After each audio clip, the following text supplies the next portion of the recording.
And so happy 25th of January, 2024. Good morning. And just getting a nice relaxing start to the morning. We had some numbers out at the 7:30. Of course, CPI, a couple others here, I think. I don't have that application enabled on this trading machine, so I can't really show those. I have to give that a bit of thought, I guess. But I can have a look at them here. We also are in earnings season, so Intel is out tonight. Visa, T-Mobile, Comcast reported this morning. Blackstone reported this morning. But the big 3-star numbers are durable goods at 7:30, GDP, and jobless claims initial jobless claims were all reported this morning at 7:30. We have a 7-year note auction at noon, and Fed balance sheet at 3:30. At 9 o'clock, we have new home sales, so that's a market mover. So I got to remember the 9 o'clock hour. Okay. I have set up, the cloud note column here. These levels are pushed from IRT. I have set up and input the statistics for these price levels based on the opening type, which looks to be higher in range today.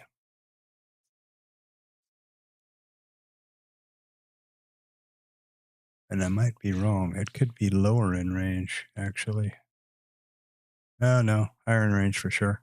And I can show you how it's real easy to figure that one out. This is yesterday's RTH. Let me turn that off. So this is yesterday's RTH, regular trading session, and this is the overnight. Now here's the numbers, right? So we are now, we're still in yesterday's range, and we're higher than the close, which was down here. So it is, in fact, from a statistics study, it is higher in range. So these numbers, like the 83.1% or the mid at 77.2, I have input here. There's the 83.1 and the RMI, and the mid is hanging around here somewhere right there. It's 77.2. That's actually needs to come down a tick. Well, maybe not. I guess I was right the first time. There you go. So that's how those work. This is the full session market profile, volume profile, I'm sorry. And this is yesterday's RTH, and will reset at 0 at the open today for RTH. This is the volume profile for what you see on the chart. I have basically 4 lines, I guess, which are, this is the Vpoc for the current session, or the RTH, which hasn't reset yet. This is the Vpoc. The more muted yellow is the Vpoc, or the volume point of control for the full session. This one. And this is the mid of the current session. This is the VWAP of the current session. And this, if you look in blue line here, is the correlated market, which is showing the relationship of the NQ to the ES, obviously only in movement because there's a huge difference in price. So that's how that works. And we had a big bump up on the number, and here we go for some more higher ground. Heading up towards yesterday's open, actually, which is fine. It doesn't matter. We're still higher in range because the determining factor around that is the close. Yesterday's close, which is their RTH close right there at 69.7%. That's how that whole story works. Real simple.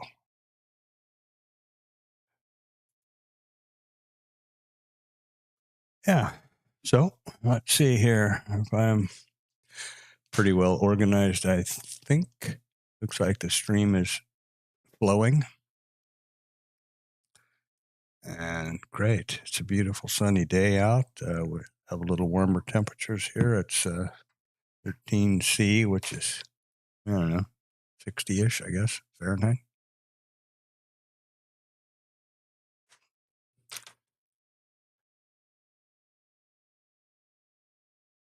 Well, there's a huge bump on the numbers here. And it's also earnings season too. So that's also a complicating or mitigating factor that a kind of earnings season is, to me, is kind of like a rollover. You know, it's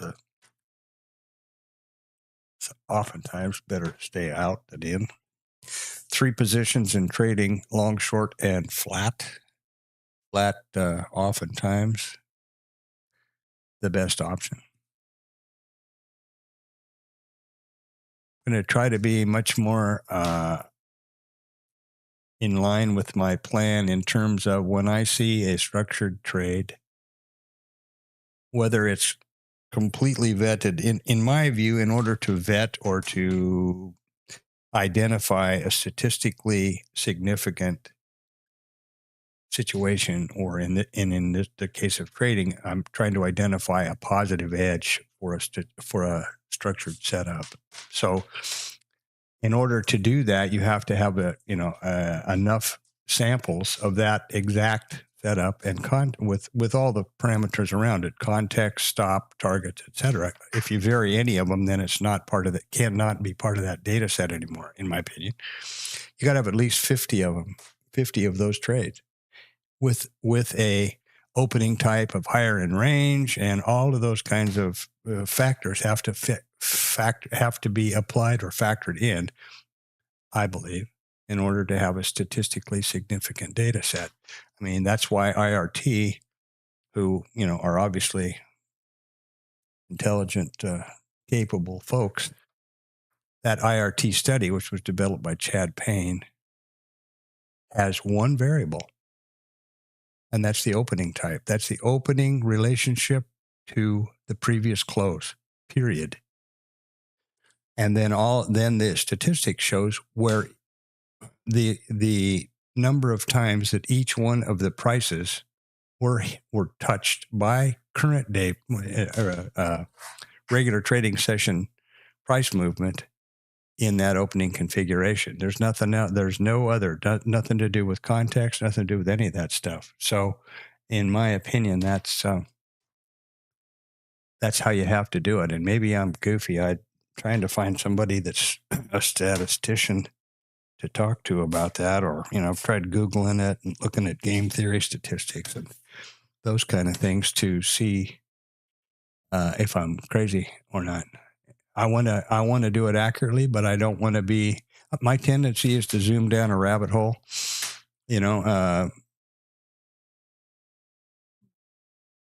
with much more minutia or fine than is required. If all I need to do is have a setup that says maybe just for the opening type, for example, and then not be too worried about the other things. But in my opinion, you can't statistically determine whether you have a setup that gives you a scale and a target, and if you keep changing those around, how can that be?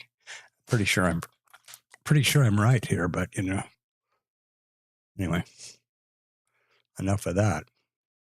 So we're at 17 past the hour. I have a post that I put into the Traders Lab every day.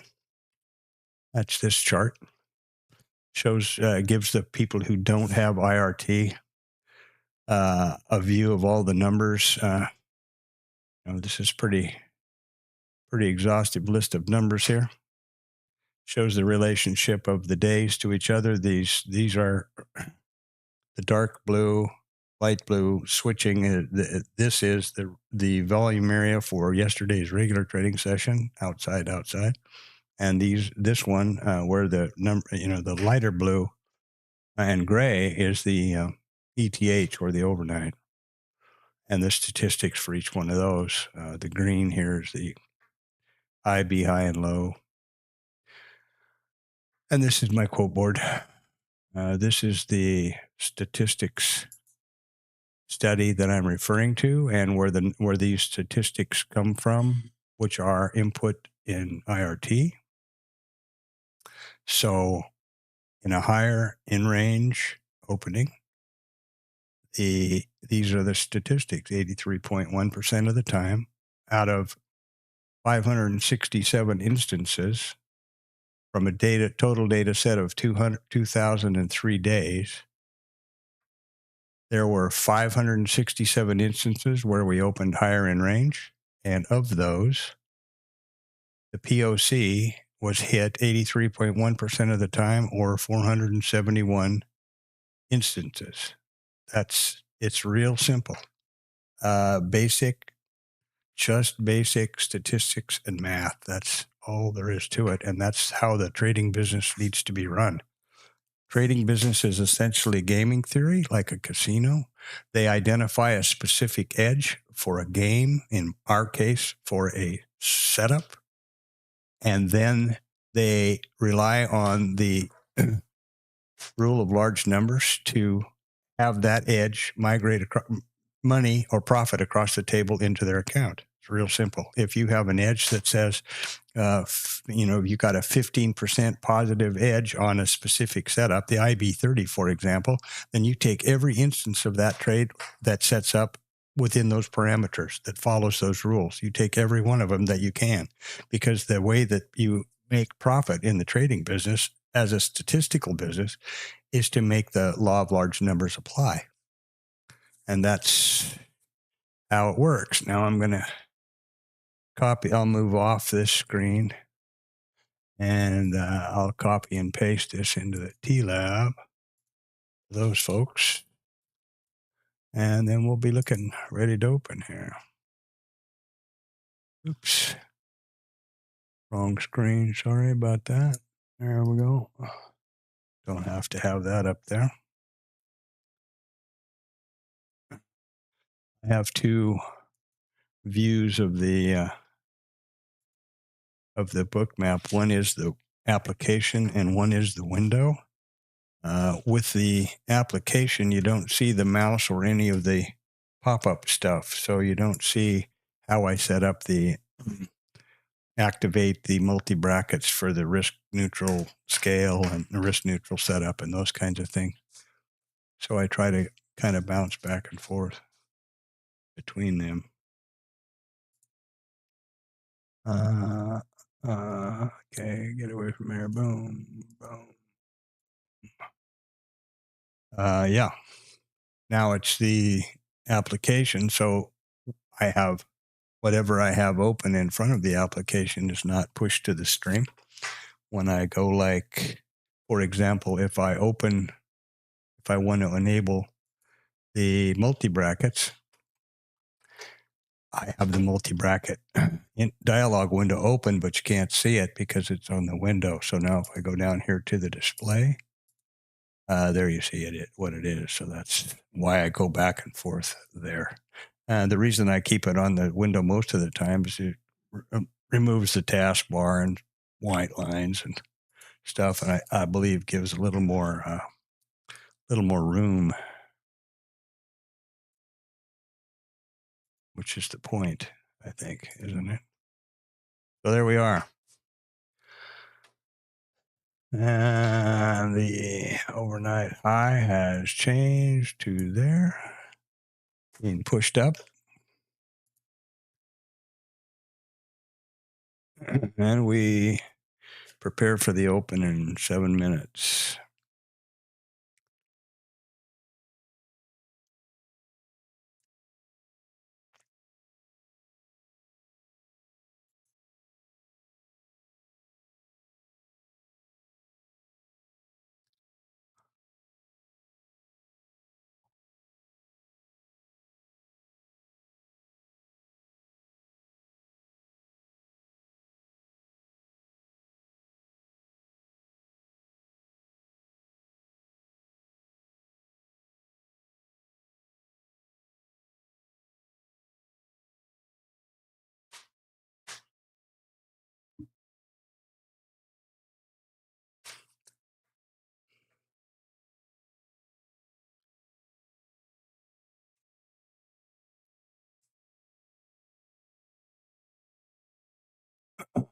see if I've got everything under control here now. I've got my multi-bracket set up for the risk neutral configuration.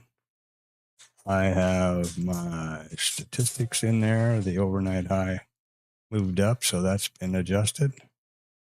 Same way with the mid here. That's also been moved since I originally set these up. That was just 10, 15 minutes ago. So, it's IRT pushes these levels out every 30 minutes.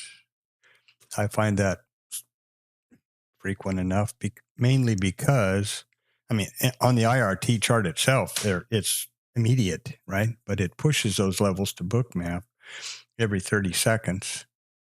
Might have said minutes, every 30 seconds. And that's frequent enough because a bookmap only updates their stuff. The cloud note columns, or at least the setting I find, you can only, the most frequent refresh is once a minute. So, why have IRT push the number out in every second and a half, which just ties up processor time and things like that. I have a pretty robust machine here, but try to keep it as slimmed down as possible.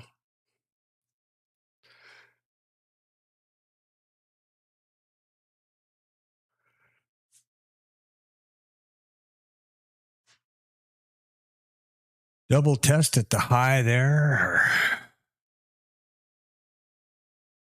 One of the in a trading session, there's a lot of conversation about this being a sign of exhaustion. See how we had 230 stops come out right here at this sell, at this high? We go lower and we test back up to just below that liquidity, and what happens? We got 5.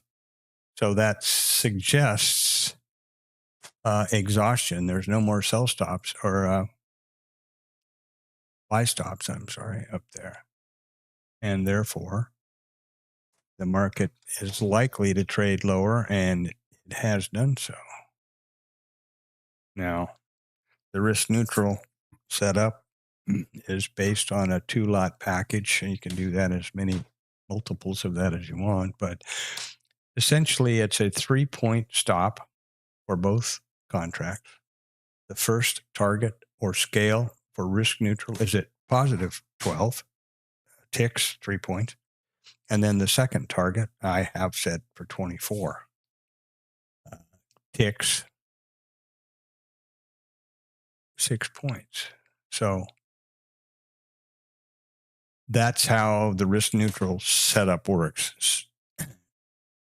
Therefore, if you're going to take an entry and you assume that this level right here is an obstacle, this is a poor example because it's not, it's in the middle of space kind of. You've got to have your first scale ahead of or closest to the entry before the first obstacle. If it's a short, it would be above. If it's a long, it would be below the first obstacle. And that scale is got to be set at exactly what the stop was. Therefore, the second contract is risk neutral trading. You're riding for free. And the worst that can happen at that point is a scratch, assuming you're not a complete moron, and move your stop out.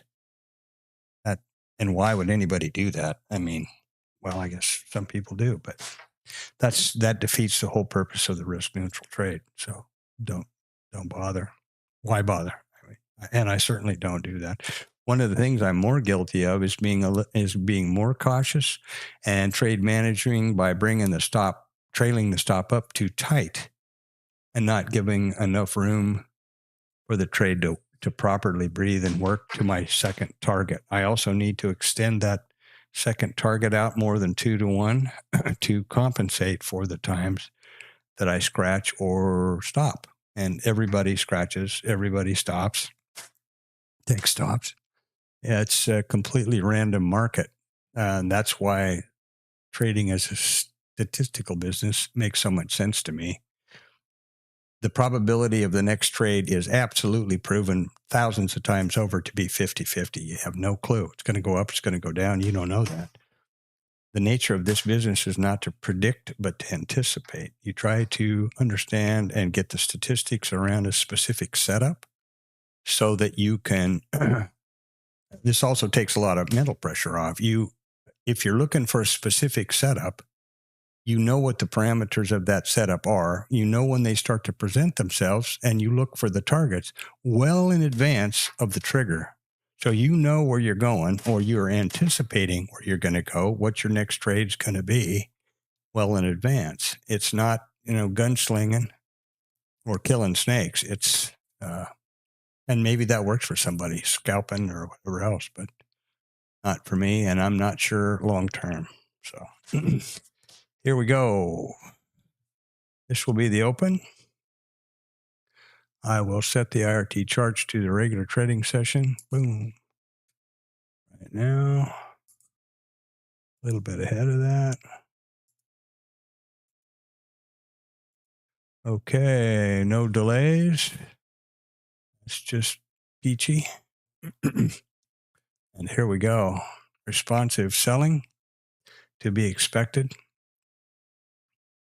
There's our migrating POC. Again, I'm not having this to show all these. Got to turn off that damn, whatever that is, noise alert that I'm doing something here.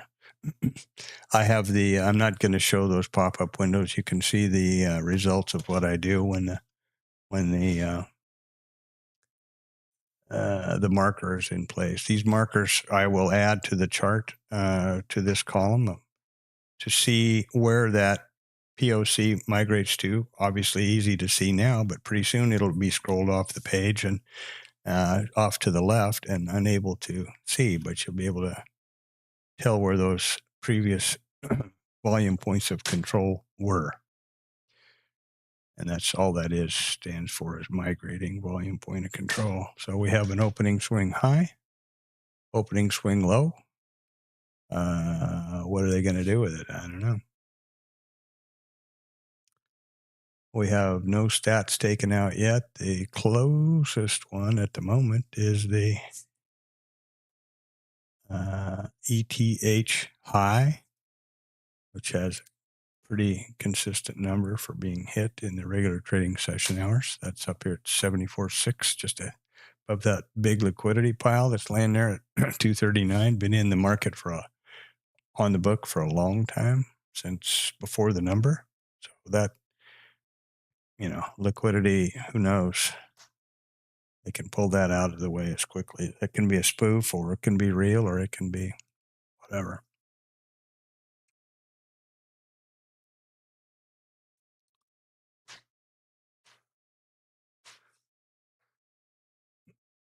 Boom, boom, boom.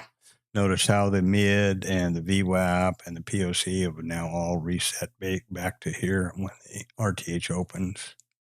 And that's how it works. Again, this is the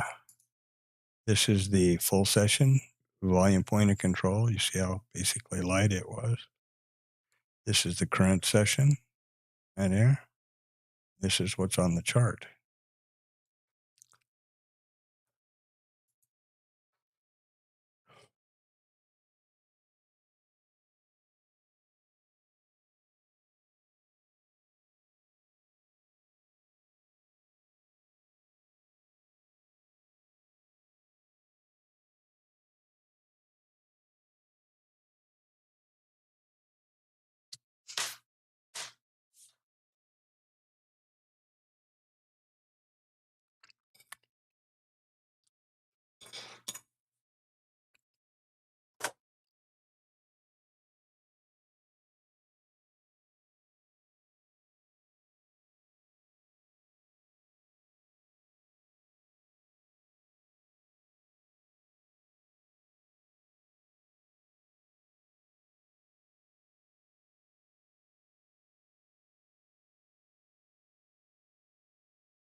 So back up to that swing high, I think pretty close.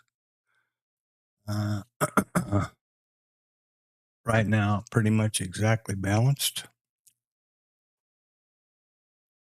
Easier to see over here, perhaps, on the Renko. Open, swing high, swing low. Where will it go? Yeah. Looks like up. I guess that overnight high. And see how quick that liquidity went out of there? That was sitting in there since well before the number, and they only got out basically 100 contracts. That's not a lot. I mean, more than I can swing, but, in the grand scheme of things, and we're talking about million plus contracts in a day.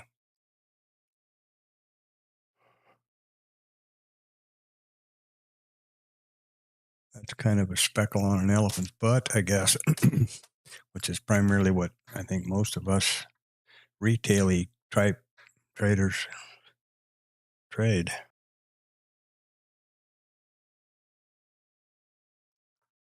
I think kind of the overall hope or goal from a lot of traders is to align. Well, I know it is for me and for others that whose trading I admire and respect, and whose opinion about trading I admire and respect, is to align yourself with context and think like a retail trader, but don't trade like one. That's a Tomism. Tom B from the Traders Lab. Links in the description here. It's a bookmap Discord chat called the Traders Lab.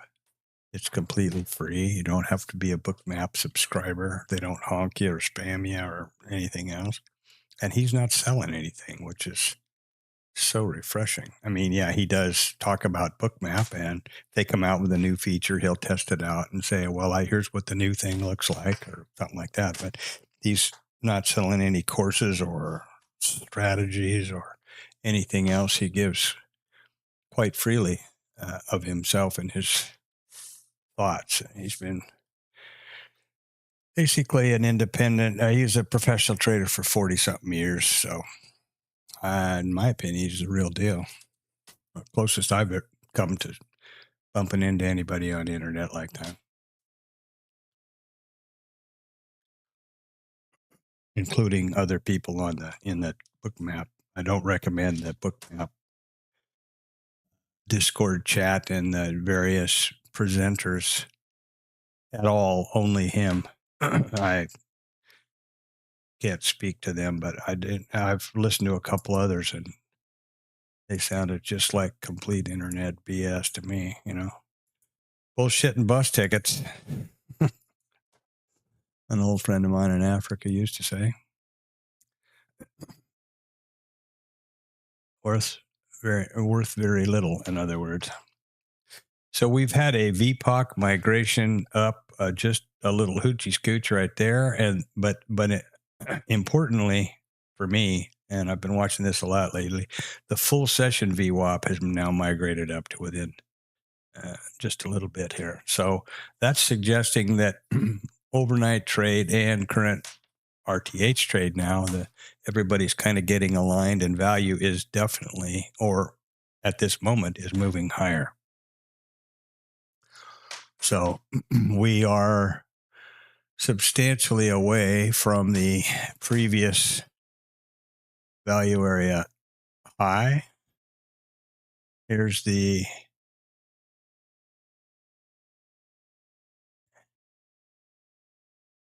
NVPOC. There's the value area high, and there's the previous regular trading session high. So we've got some stats above. I'll see what the numbers for those are in a minute. And right now, I'll be right back. What's that? What is going on here?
So anyway, pretty tight range here. About 8 handles, I guess. This is the, wherever it went, this is the current session right here. Volume profile, so, 12 half to 20 half, I guess, 20 quarter. I think that's about 8. And now we're going to test back down. We could be in a mean reversion setup here, or situation. Mean reversion meaning outside edge in, revert to the mean being the VPOC, or that by definition, that's what it is. It's the point that is the highest traded, most traded price so far. That's all that is. The mid is, pretty obvious. If you can't figure that out, probably better go do something else. It's the middle of the range. So the mean reversion, by definition, the POC is the mean, yes. So mean reversion would be outside in. The problem for me is there's not enough range. Remember earlier when I was talking about the risk neutral? Now here we go. This could be a long mean reversion north, but I am more of a pessimist and thinking that irrational exuberance, big pop on the number, are they going to just hammer this down to some of our lower stats? That's kind of what I would think. And unfortunately, I didn't position myself for that properly. But back to the conversation from here.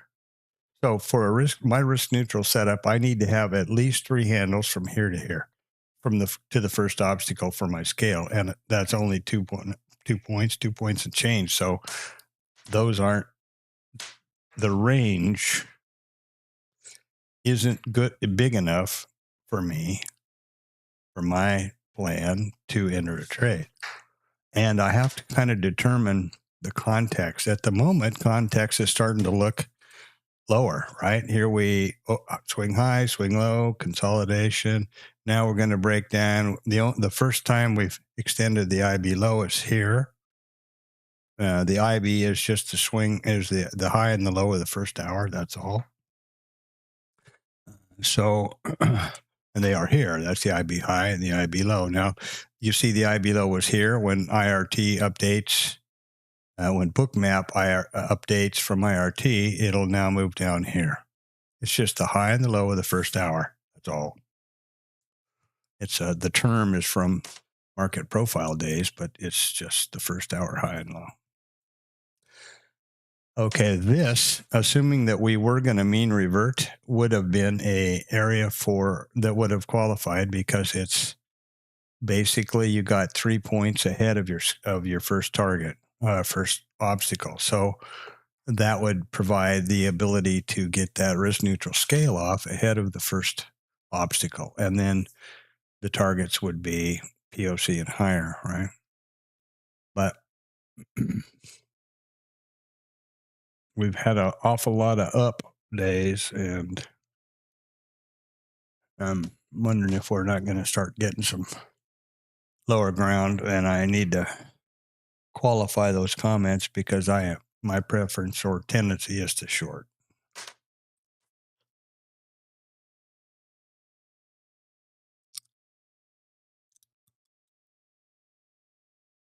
Obviously, there's exceptions to every rule, but in my experience, just, observation without any kind of statistics or something, seems to me that price takes the stairs up and they jump out the window down. That's also an old adage. So we've sort of traded around this little microstructure right here from low to high. I would suspect that we're going to start looking lower. There's the mid. Below that is the overnight point of control. Value area low is from yesterday. That's what this represents. This is the developing value area low, which is today. This current sessions trade. This is the previous RTH Sessions value area low. What's this? I forget. That's the ETH high. So we just took that out. I don't know that we actually did, to be honest with you. I think that stat might still be just barely open.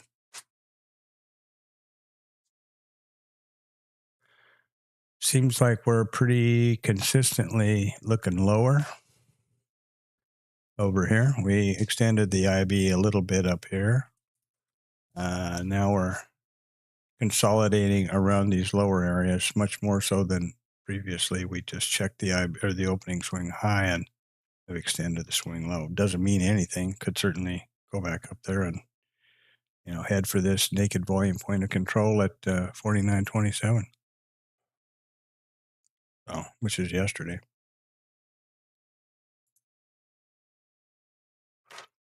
I've got to get more efficient about my read and more proactive about trading. I have a limited time because of other constraints when I can really focus on this. So I need to get on with it earlier, straight away. I'm even considering getting up for London instead, when I would at least have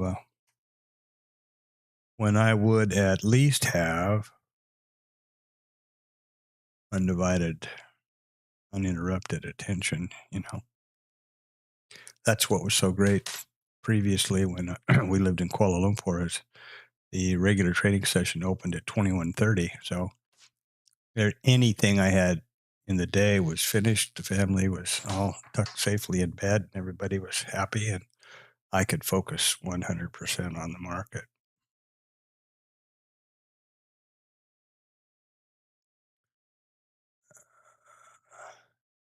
Now, about a year and a half ago, about 2 years ago, I guess, moved to America Central Standard Time for various reasons, not trading reasons. But I actually thought that it would be kind of nice to be able to trade, day job.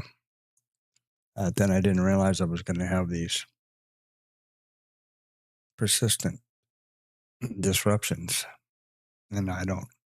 It's purely my fault that I'm not able to multitask or function that way. It always reminds me of a interview from TopStep with a funded trader who had made several, $15,000 or something like that. And this guy was running a Bobcat skip loader on construction sites and trading with his phone. And I'm thinking, well, here I sit with, a handful of monitors, and, my primary trade rig is on two 32-inch 4Ks and, all that stuff. And I'm concerned because I have to take a break and a focus to go do something. And this guy's completely satisfying the requirements of another very intense focus required job, running running equipment. And he's trading like a house of fire. So, definitely it's my fault. I'm not making excuses. I guess is the point. It's my fault, not the market or the situation.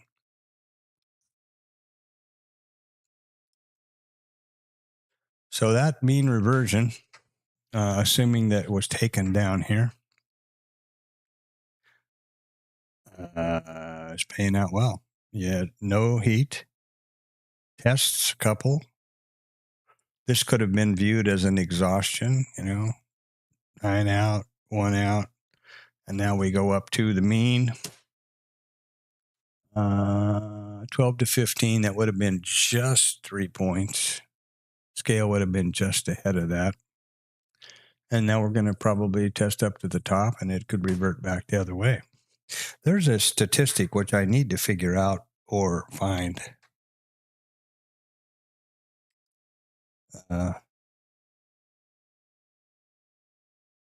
Basically, there's a very much larger percentage of all trading days are rotational rather than trend. I'm sure some Einstein has figured that one out already without me bothering to code it up. I'm not having too much success coding up RTL stuff in IRT to get specific stats around my trades. You have to code the trade exactly, the context, the setup, the trigger, and then, of course, the scale and targets. And then it runs over the historical data, in my case, about 2,000 something days, and will tell you a whole list of very precise statistics. But my problem is getting the coding for the exact setup.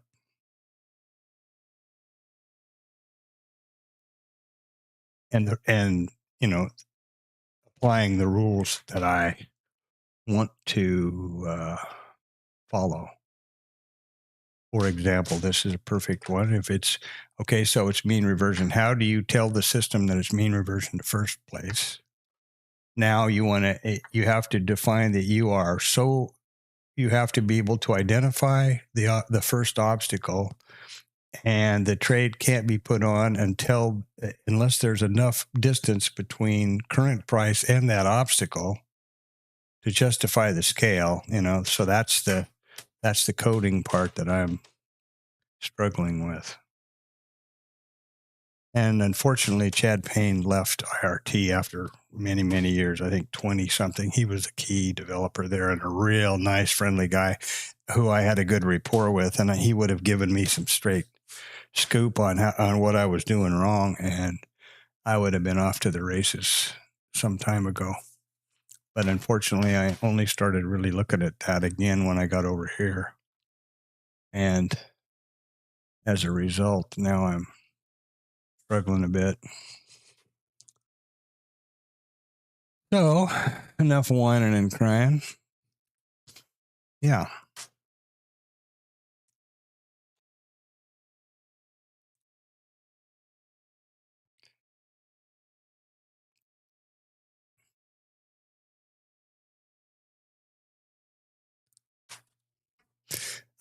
Coming up on an IB 30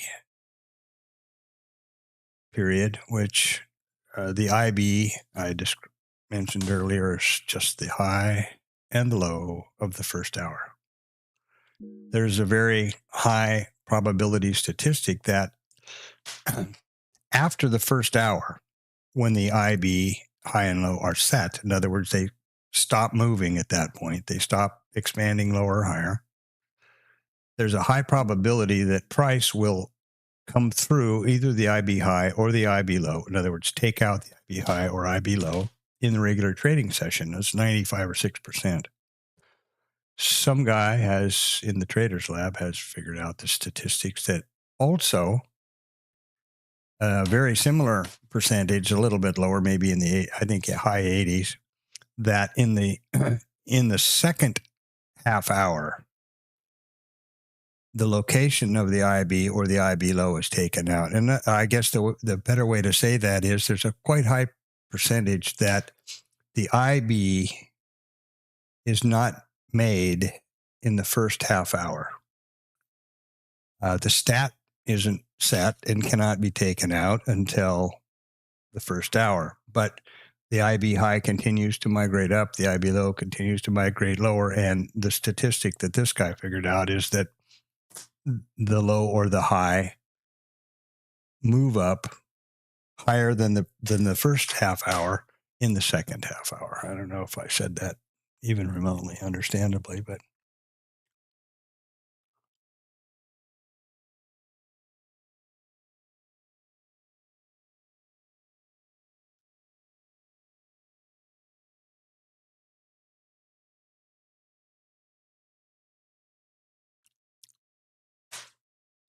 And now I'm going to have a bite of breakfast because I'm hungry.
So here we go. A lot of up and down action here on the Vpoc in this close little range. And it's worth noting that the migration of the Vpoc, specifically the current session, is much easier at the beginning of the trading session, right? Because there's very little volume. It's real simple. Again, it's not magic. This yellow line just indicates which one of these prices has traded the most volume. So all they have to do is bounce between 83 and 84, and or 85 is going to go up and down. Easy. That's how it works. And that's all there's to it.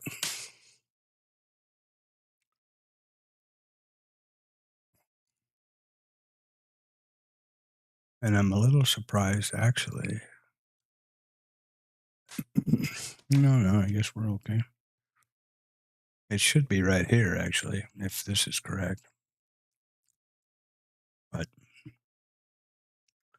the regular trading session VPOC as pushed by IRT, which I always believe is accurate, is trails a little bit. There's a little bit lagging because of the update of Bookmap, which is, as I said,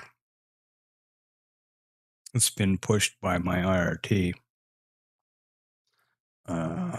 immediately, basically. Now where are we going? Ooh. There's some news here at 9. So, yeah, we got new home sales, and then at 12 o'clock today, we have a 7-year note auction. So this is new home sales.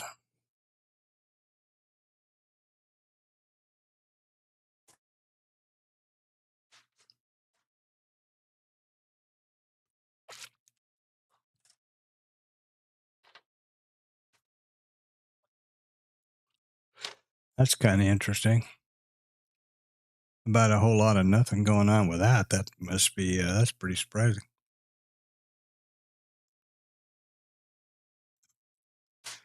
Kind of surprising. Was the number any good, or what the hell happened there? Oh, it's the wrong thing. Yep. Looking at a screen snap. That's pretty clever. Oh, come on. Come on. 9 o'clock, new home sales up. It was a hit. It's 664.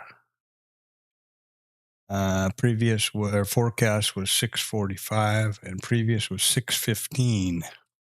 So new home sales improved by several thousand.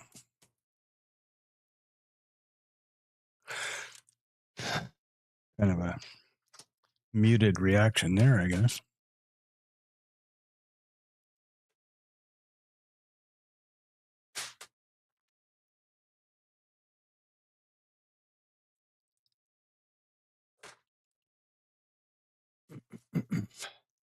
I really don't know what to think here. This would be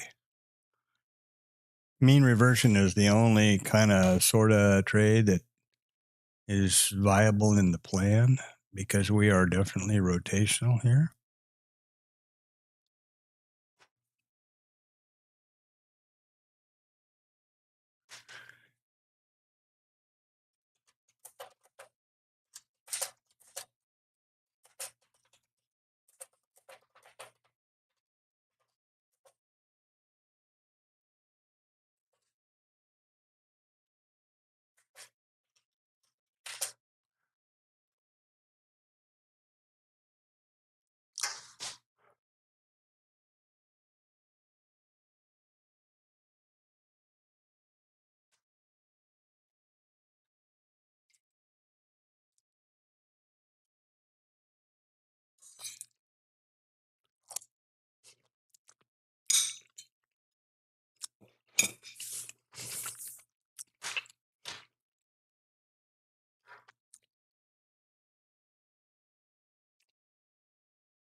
Oops. Eating some breakfast and forgot to mute. Well, sorry about that.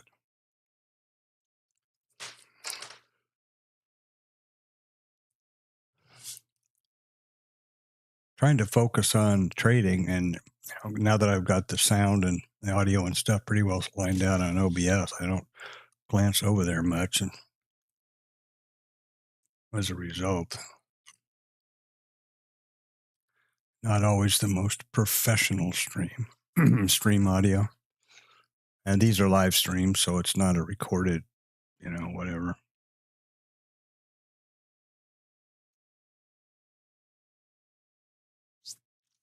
I would just, I don't know what I would just do.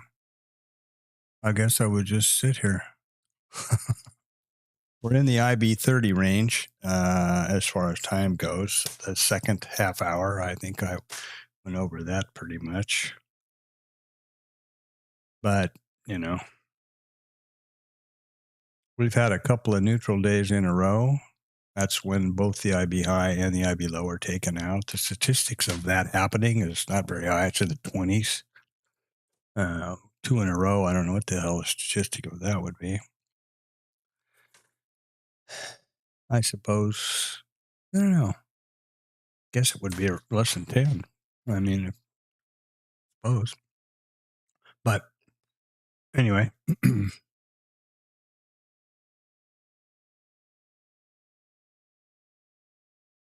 And we just continue to migrate or rotate back and forth over the VPOC. So it's essentially, as I said, it's a mean reversion. But when you're looking from 13 to 15, that's only 2 handles to the obstacle. And so where's the beef? For me, it's beefless.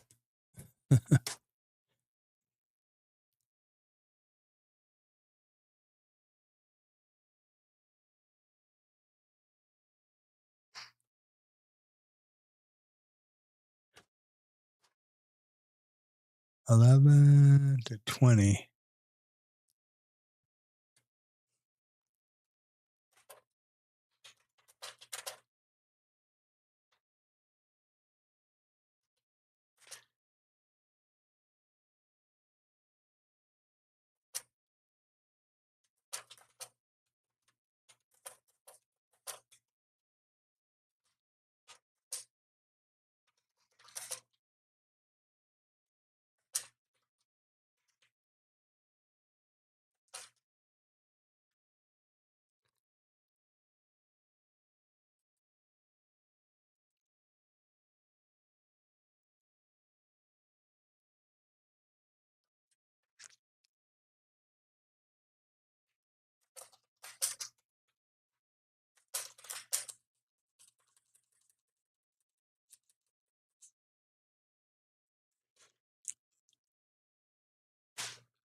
Pretty slim pickings there.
Well, again with the chewing, with the forgetting to mute, but anyway, sorry about that.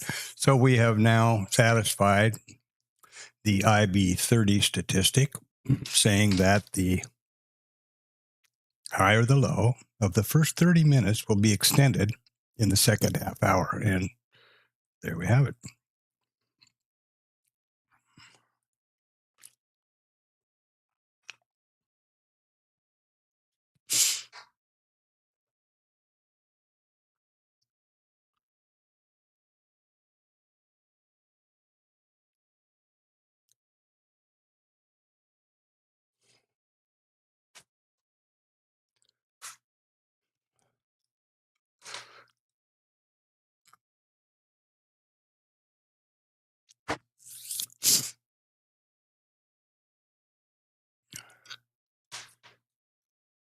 Yeah, now they're going to take a look up there and got some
So now have they tested up here and moved that IB stat high? And is this now a setup for a short? Main reversion back the other way. That would have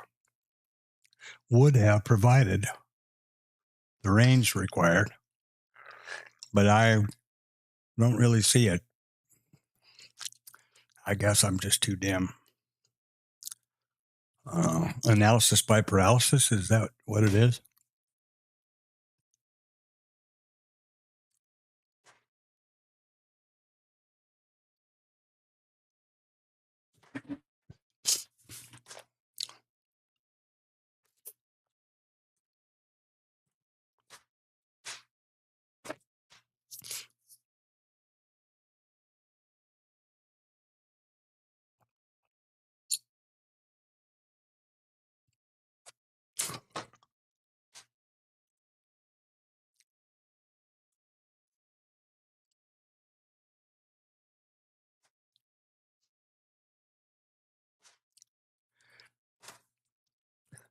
So had I been Johnny on the spot and shorted up here at 22, At 19, I would have been scaled, risk neutral, and now sitting there going, Yahoo, buckaroo, let's go down. And hoping, looking forward to trade down to mid VWAP POC, i.e. mean reversion, or not. But in any case, the alternative is a scratch. So it kind of hurts your statistics because it adds another trade with no improvement, which all the averages and things are divided by the total number, right? So the total number goes up and you don't have any, it increases the total number without any improvement. Best way to say it, I guess. But it it is definitely account friendly.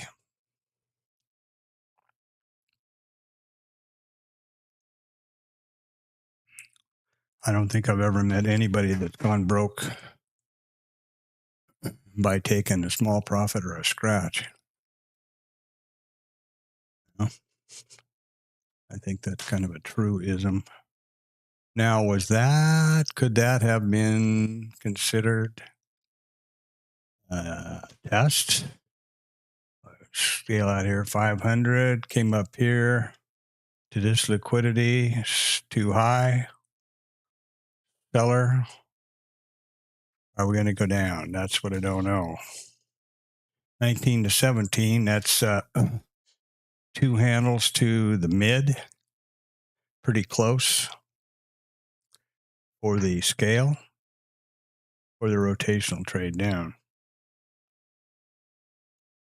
And what else is new here? Well, in order to get a Vpoc migration up, we got to get about 6,000 contracts up here. So that'll take a while.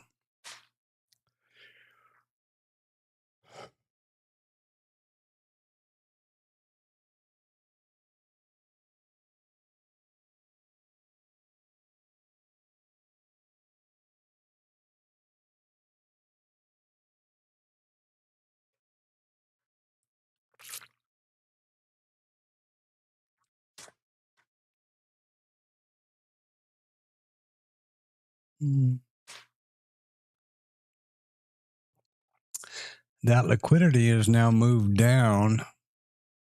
I think was over here, or am I crazy? And this liquidity is now moved down. Not sure that makes any sense. Now, there's the major liquidity I was talking about earlier, but this has loaded into the book since we took this IB30 stat out, and they're coming down on it. This is kind of flashing. Algo's flashing, I think.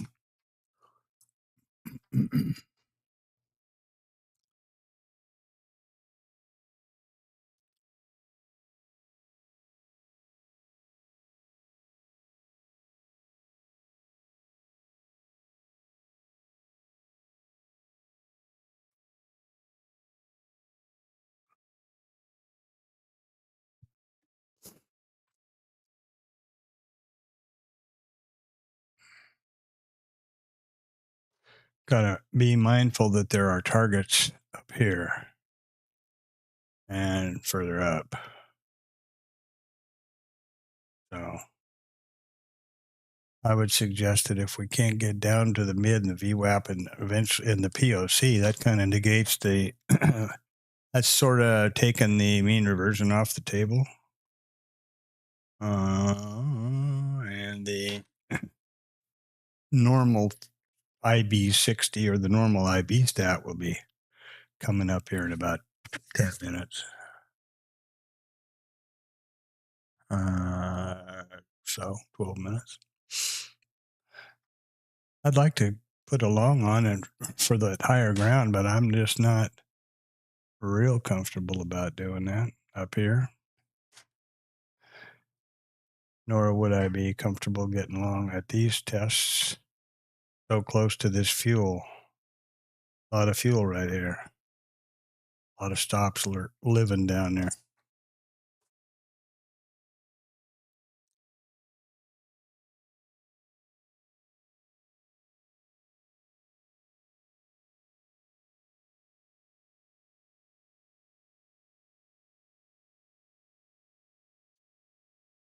What's the OS?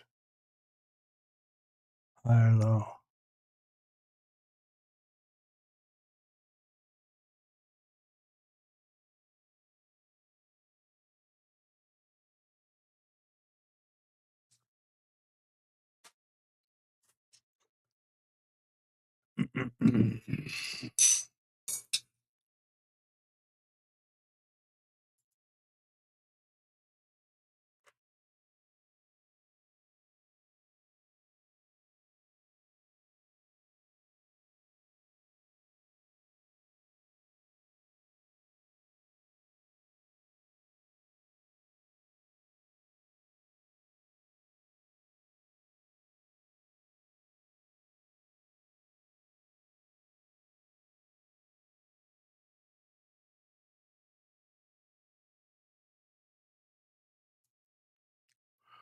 So I suppose I'm going to sit here and diddle around and find myself looking at an inopportune situation to get on along, assuming that here in another 10 minutes they're going to be looking higher, which, we do have some statistics above the VPOC and the naked volume point of control from yesterday. What's all of this about now? There's no numbers or reporting or anything after this until 12. And we have the 5-year bond auction.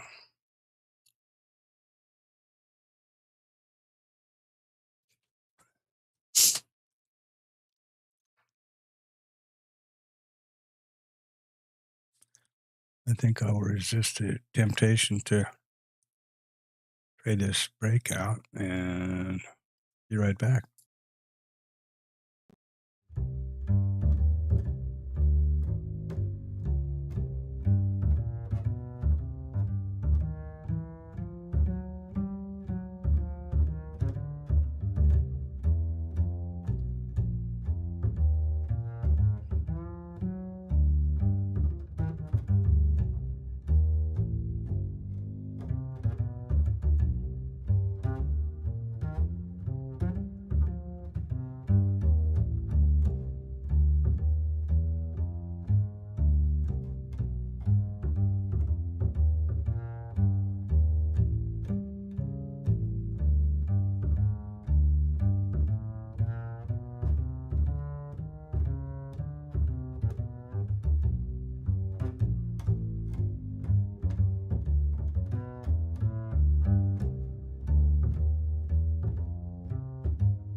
And so, well, what happened here?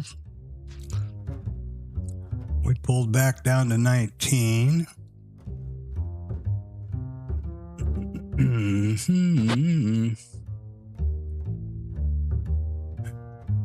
Yeah.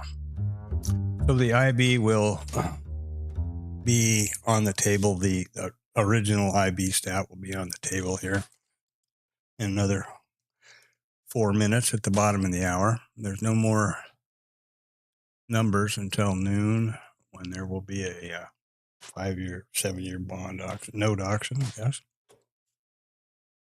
We have now traded right up to damn near to this NVPOC, which was my target just before, right there.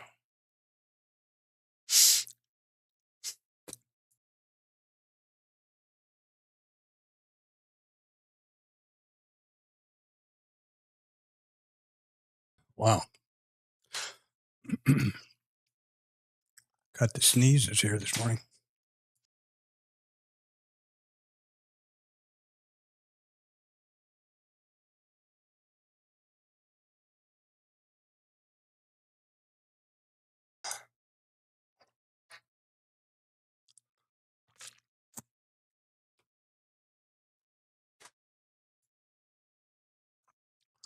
Yeah.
So that's disappointing that I wasn't on hand for the test that I've been watching for.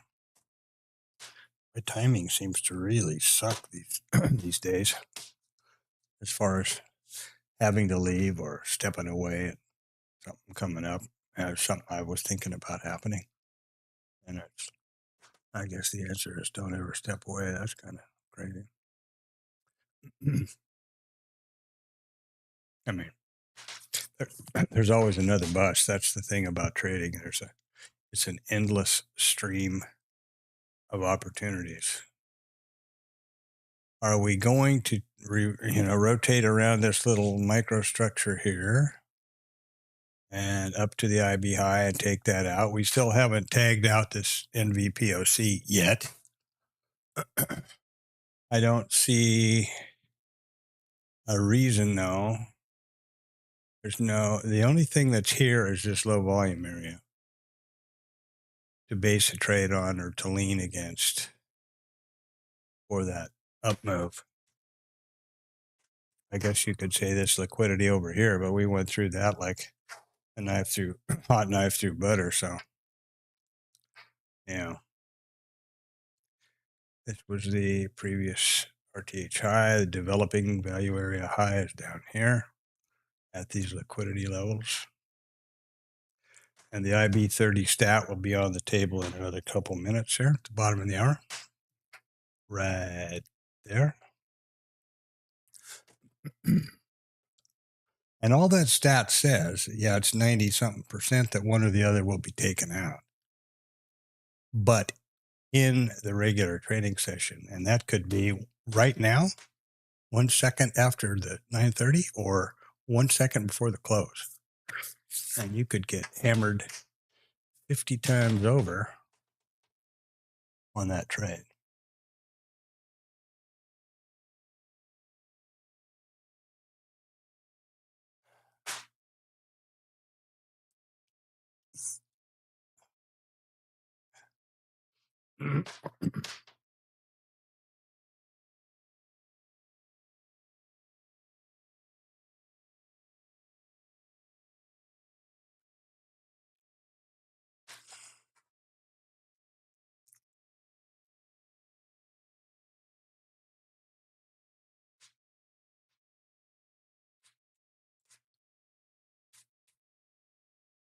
And right now, this would be considered diddling in the middle because it's right smack dab in the center of this consolidation right here.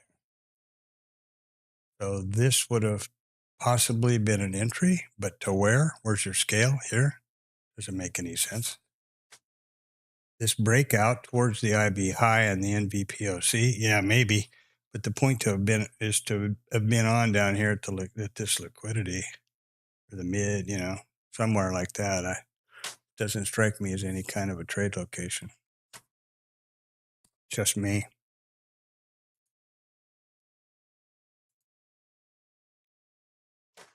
Just me.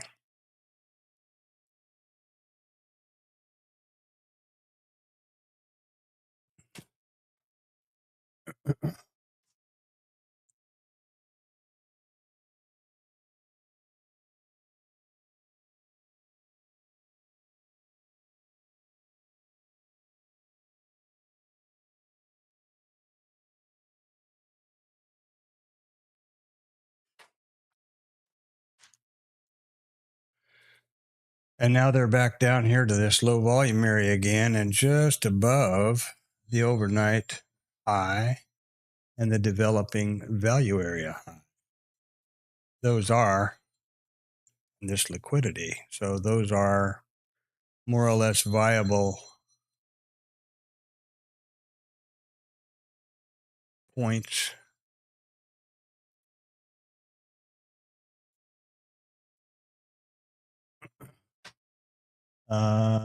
Looking for that IB high.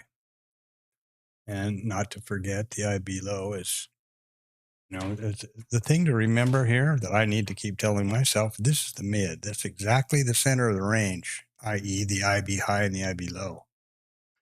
So if price gets down here, a couple handles, it's just as close to the low as it is the high. And more often than not, we've seen this kind of action where it'll come up here and tease it. That's not, the IB is not set yet. So, that's why this moved up. Now it is set at 9:30. So, and here we are approaching mid, and we could just as easily go down to the IB low as we can go up to the IB high for that stat.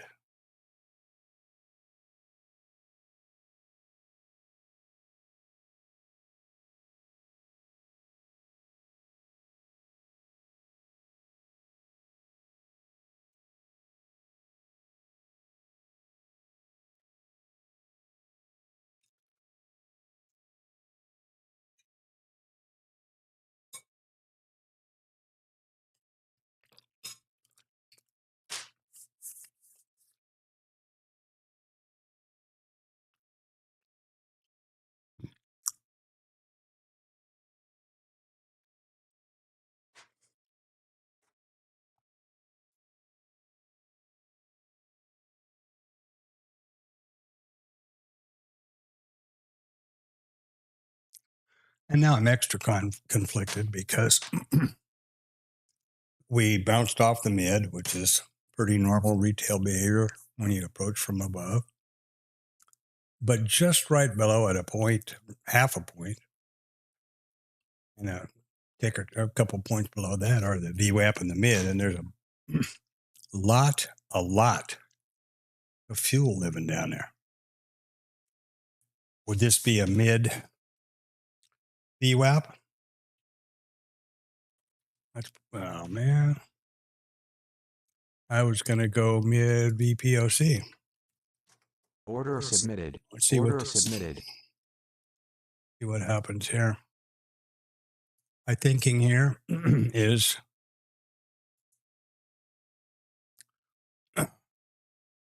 poor location because my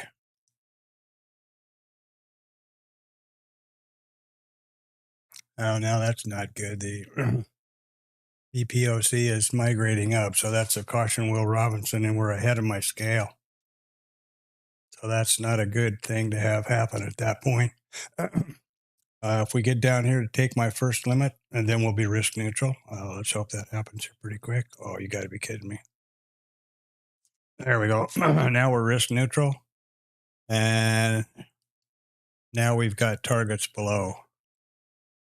And we'll move the stop just there Order because submitted. this was the 13 and this was the 12 tick. So we are now risk neutral and heading for the target. Oh, you got to be kidding me. Let's see what happens here. That'll be pretty disappointing.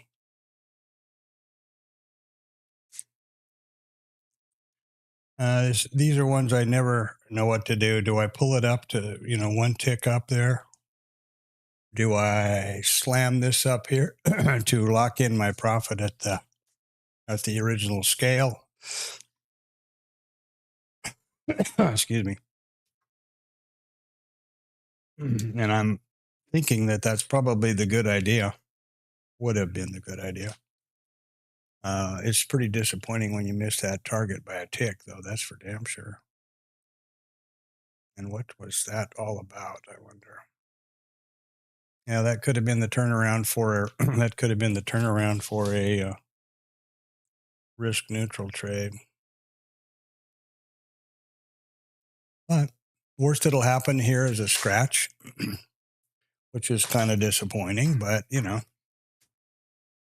better than a sharp stick in the eye. And I could come up here to this swing high. Consider that a trade management. But I think that I will not. This dilly-dallying around with the VPOC here has got me kind of put off. Here we are testing a bunch of previous areas.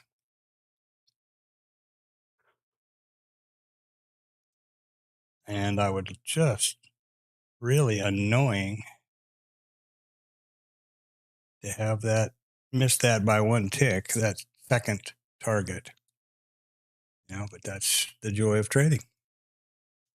And now I'm starting to think, well, do I just take this off the table? Because I sort of get the feeling that the longer we dilly-dally around, the more opportunity we have to go the wrong way, as is being pretty obvious here. That could have been my opportunity down and back up, but now we have put a liquidity level here, and I will definitely go above that, I guess, to here. Order submitted. Just below the developing value area low, I guess. Oh, well, we're still heading for that IB, aren't we? Yeah. I'm going to now do some tricky business here. I'm going to go down here to the IB low. Order submitted. And then I'm going to trail to our first stop, our first target or our scale, and manage this trade with the trailing stop for the IB low. Order submitted. That was a little too quick for me there. A lot of liquidity flashing below there, just below the value area low. And I'm getting kind of antsy here. Are they going to go up to above this swing high? Very possibly. I like the way they were moving down there on that IB low, but we'll see if that continues. Where are we? About 132. So I'm guessing about 120.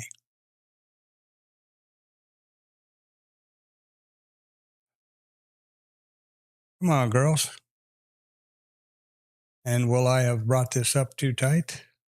Yep, obviously so. Well, there's another example of trailing my stop up too tight. That's now out. That trailing stop was now tagged, and we'll see just what happens. Tag to the tick at this swing high as I was just preparing to move it above that swing high. And maybe I should, I guess I've just got to get over that crap and leave it where it was. We will undoubtedly, I'll continue to monitor this, but I would say that chances are extremely good to get down here and take out the target. Let's see. And maybe not.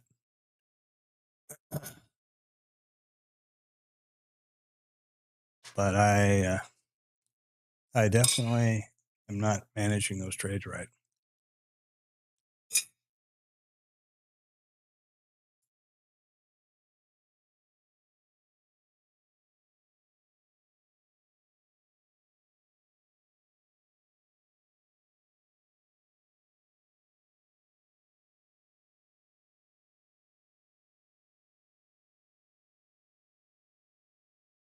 And wow.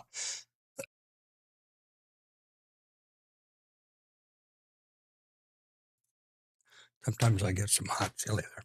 And the key thing to monitor, besides my, trade management, good or bad, is do we ever take any heat or scratch the trade before we take out the target? And very possibly we will, because it's a random market.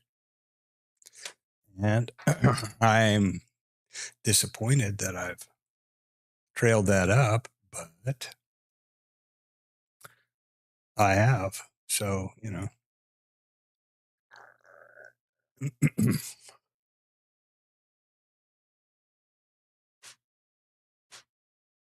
next trade. And I didn't monitor the damn time in. So that's pretty frustrating. See if I can figure that out from a snap. 9:35:10. 9:35:10. So right about there. Yeah. And we're in 136 now. So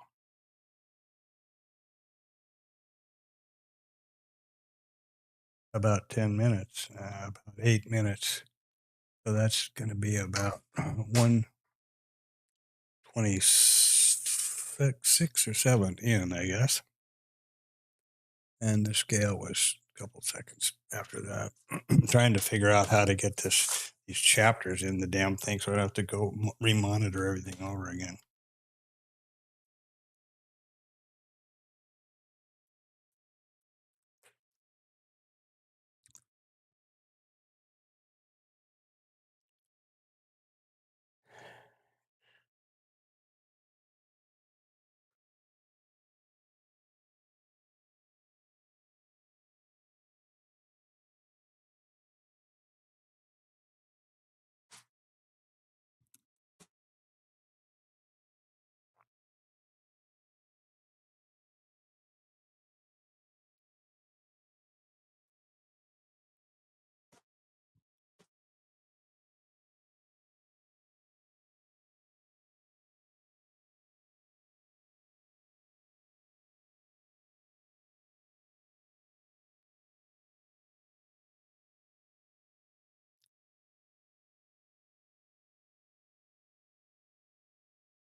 See if that more or less works.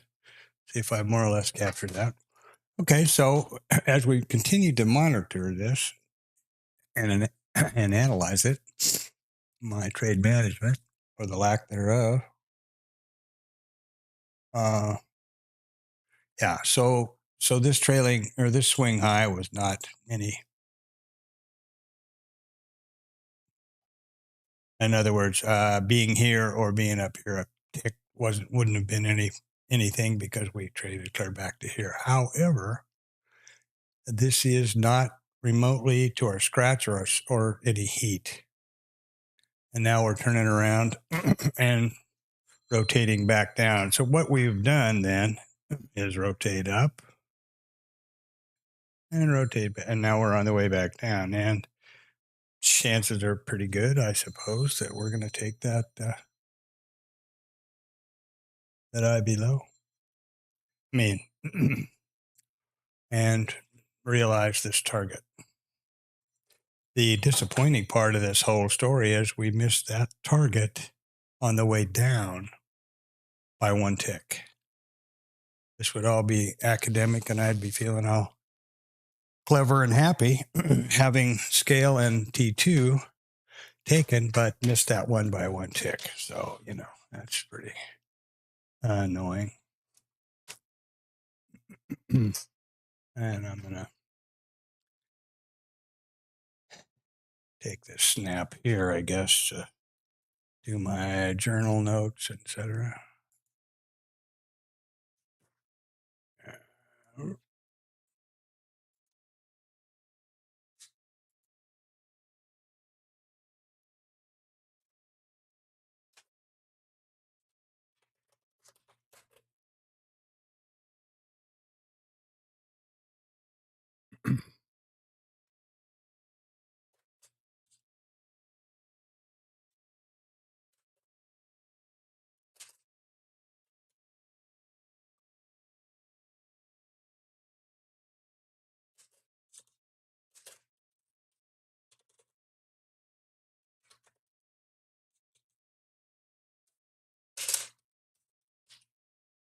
Oh, come on, man.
And so I'm busy talking to a muted mic.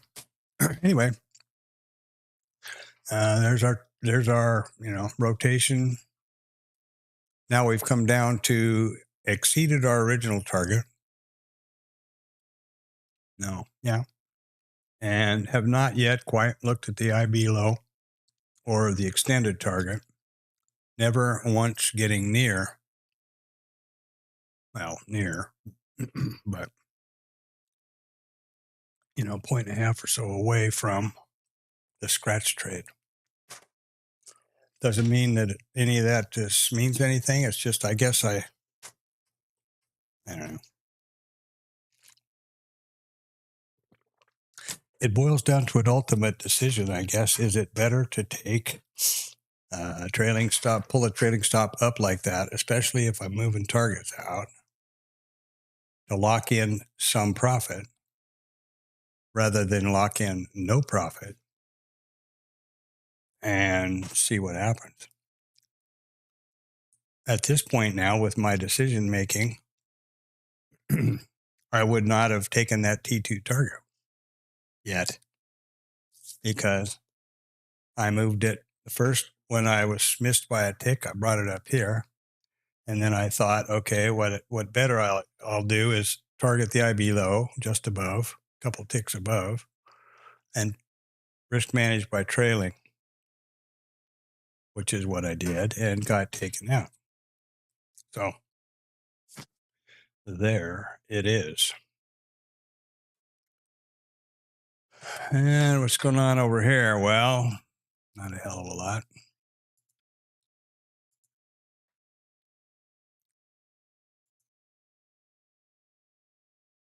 I would suppose now. Got one hell of a bunch of liquidity living right down there around that IB low, do we not?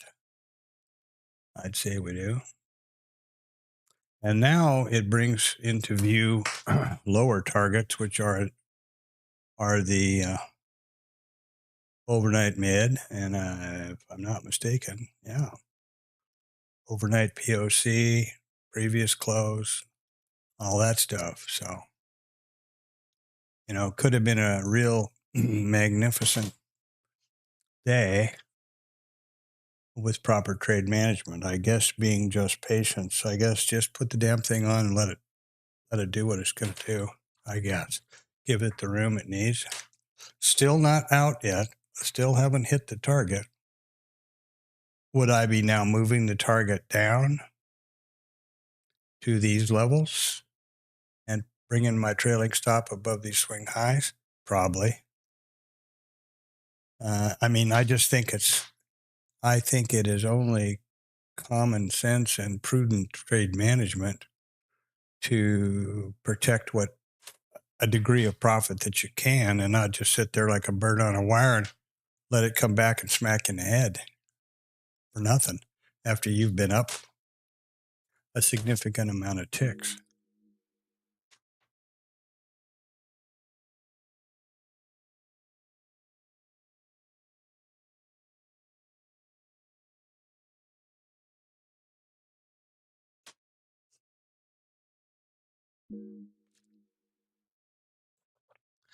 And I'm not sure what all that damn beep is. I got to figure out which one of these programs. There's only two on this machine. Well, I should say three.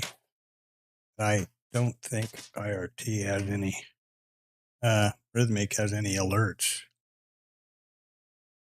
I suppose that IRT does and Bookmap does. I imagine that's what it is, but what's happening and causing that thing, I don't know. It's just an audio noise, beep, something like that. I suppose it's coming across the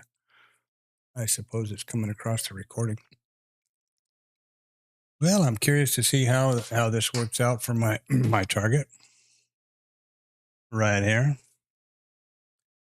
That's 70.5 thing, and I'd say I was going to be a pretty happy camper right here.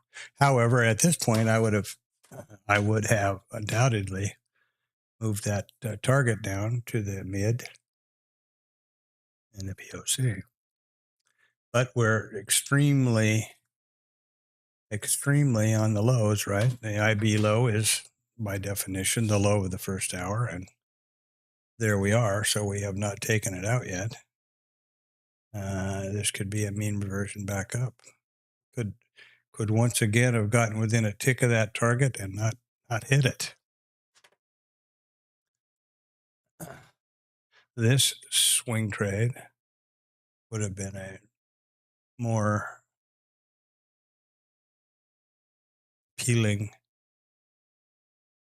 trade management hit than was this one. Basically, I was looking over here. I was not quite above it, thank goodness. But yeah, anyway.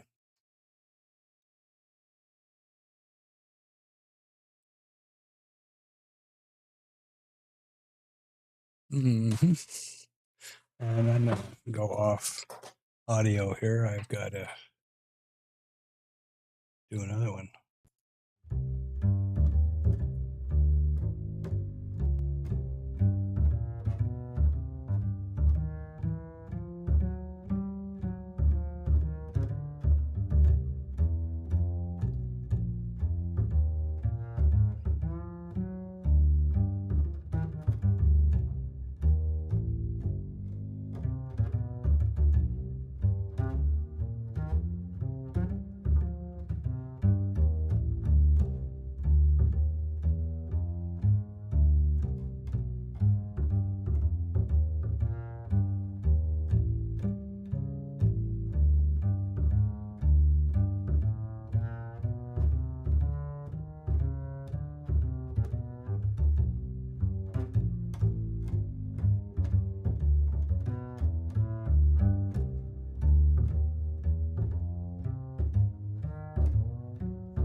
So here we are back after that little break at fortunately short meeting. And newsflash here. We never took out the extended target to the IB low. The IB low has not been taken out, i.e. the IB stat has not been set or met.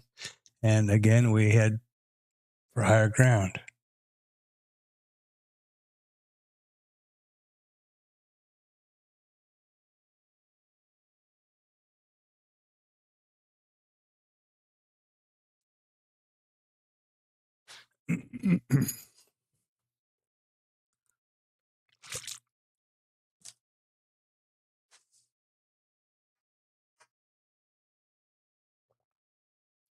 So that's, the magic of trading. I've had one trade here.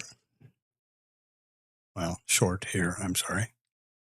Just so that was basically mid VWAP EPOC with short questionable range, but the time of day and the target for the IB low and points south.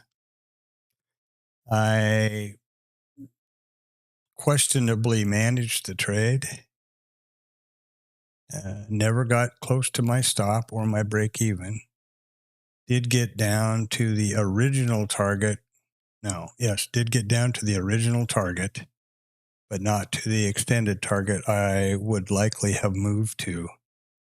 So, it is what it is. That's that. I think the trade management, is probably after the scale, because nothing changed. I never move anything before the risk neutral scale. At that point, that's going to require a lot of thinking and, like I said, analyze the number of trades that go to T2 compared to TS trailing stop and see how that works. I might be able to come with a statistic there to try to start nailing down a little bit about that. And essentially now we're in the most lovely of mean reversion trades. Outside, mean reversion up.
So are we going to do what now? Go after the IB high and that naked volume point of control, which has yet to be touched. Reminding that this IB high was set prior to 9:30, so the IB was not set. The IB has not been taken out, so we're still inside with the IB high and IB low.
Spurt on back when.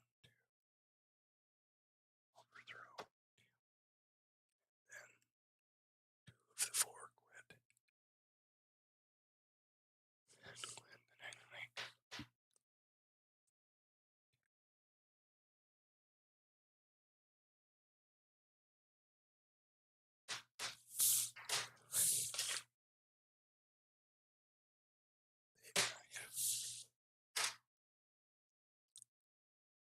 So not enough range here. 18 to 1550. Yeah.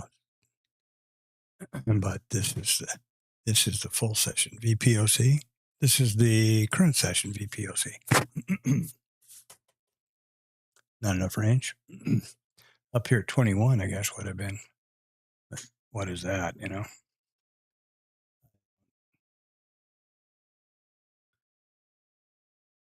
I'm not that clever to. Oh, there we go. So this would have been the point that the break-even scratch was taken out. So had I not trade managed over down to the top of these swings, in this case, this one, I would have scratched the trade.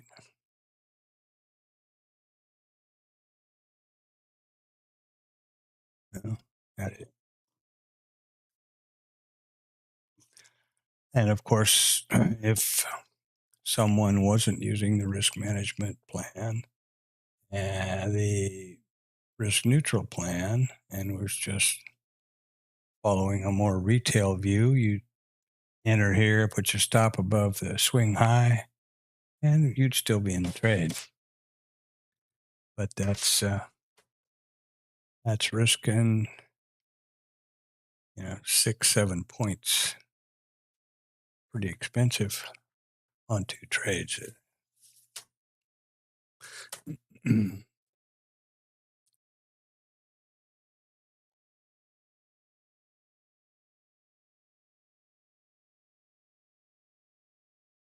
So no reason to even discuss that.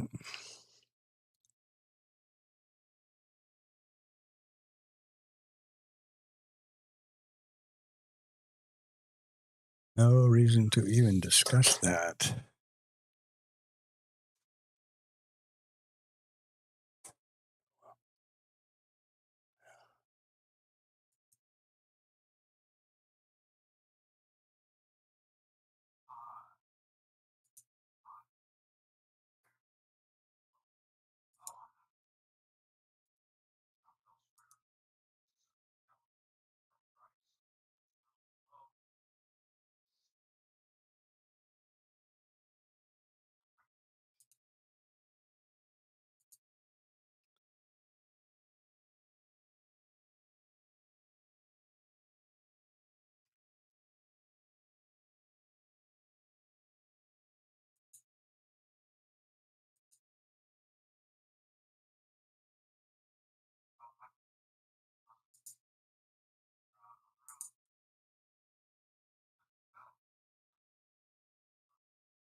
Huh.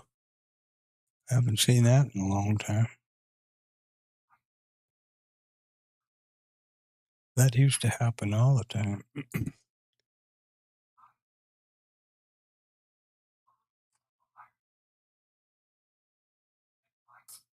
Oh, well. I guess we can look at that later. So I am not sure what the hell they're up to now, to be honest about it, or what I'm going to do about it. Anyway.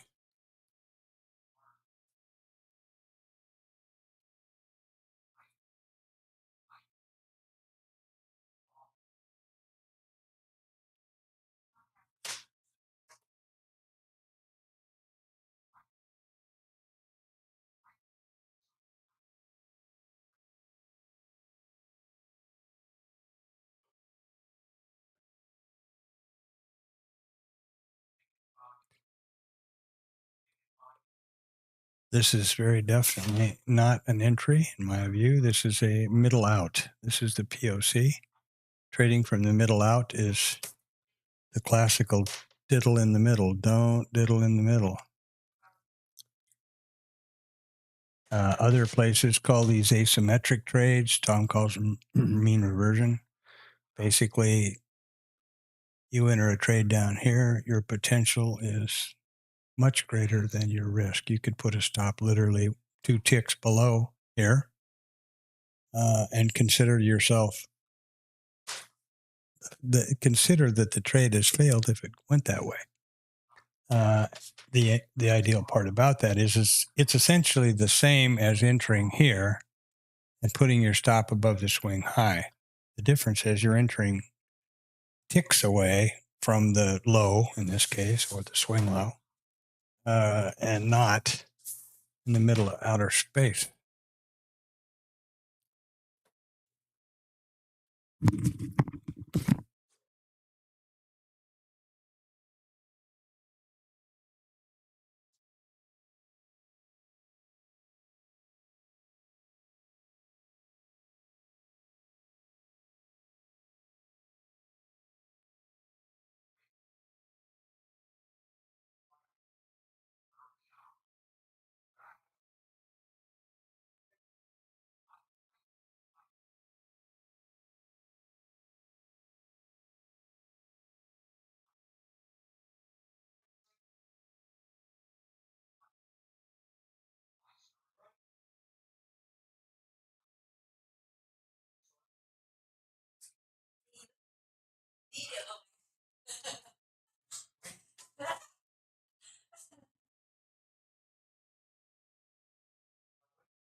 Great, thank you.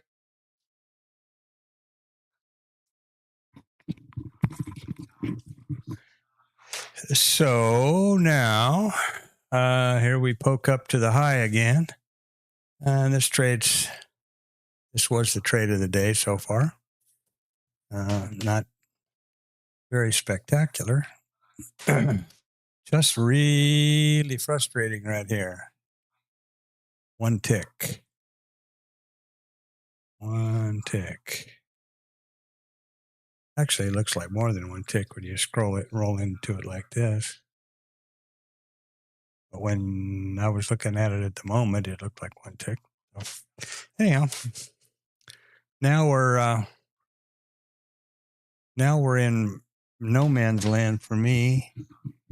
This would be a breakout trade, looking up to the top for the IB high, where just the only remote thing to lean on here, in my view, would be the developing value area high, which is pretty limp, especially with this liquidity right here.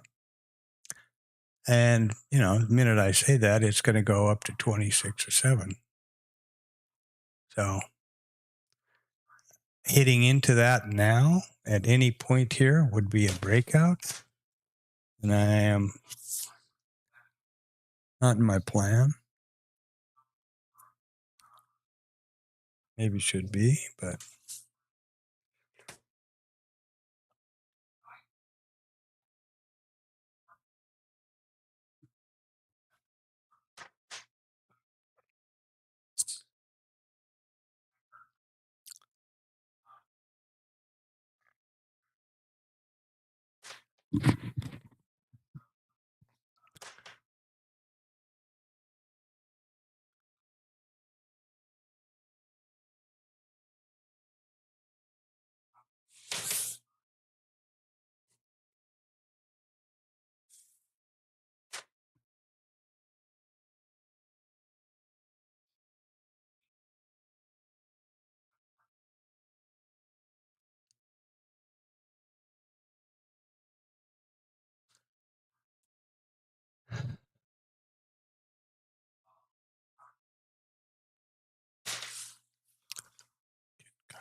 Very likely, we're going to take this IB high stat and the NVPOC here in this movement.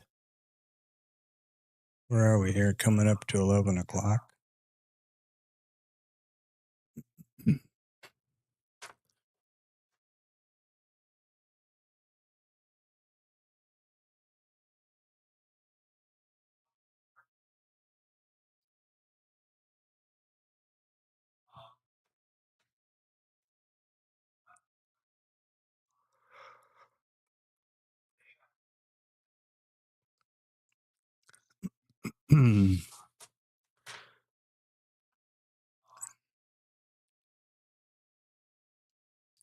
But again, this was not any place I could get on.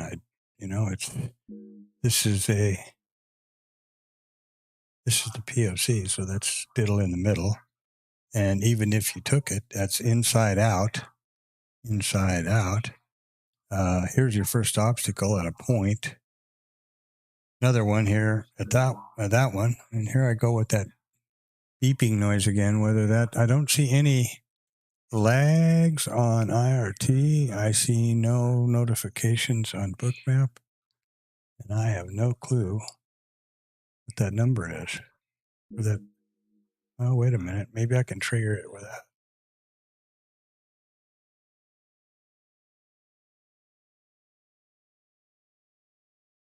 Just coincidence, I guess.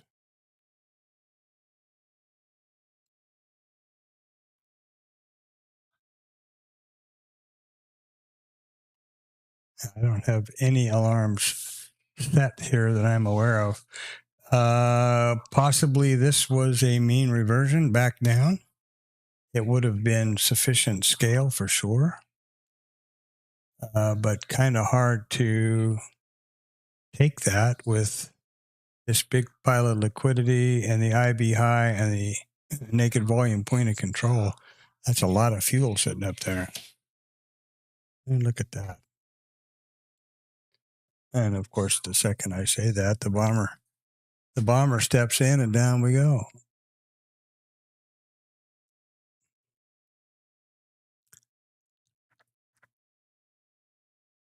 But that would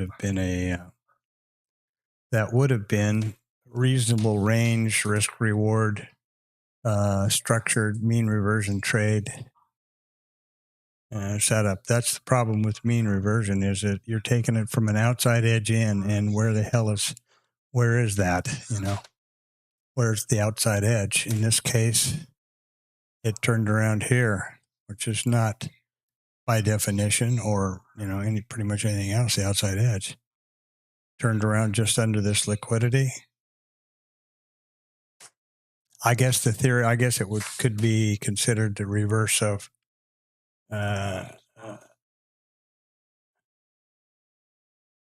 the lower discussion here, where you just slap one on and put a stop one tick above and call that failure, asymmetrical trade location. But that doesn't fit in with my risk neutral plan. So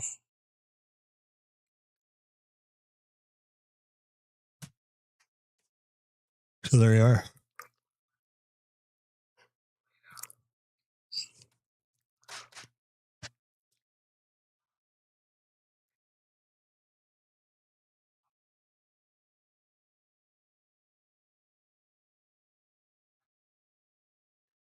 At the moment, we have a very small range inside of yesterday.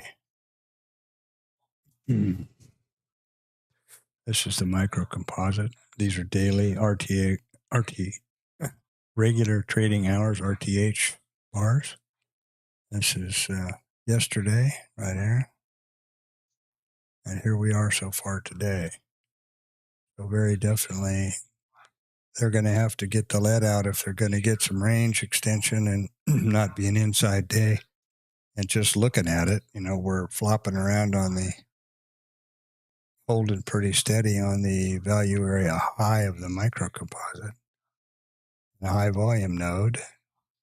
So will we, the closer of the targets or the closer of the areas for to not be an inside day would be the top 48.33 quarter, 49.33 quarter. Yeah, that too. So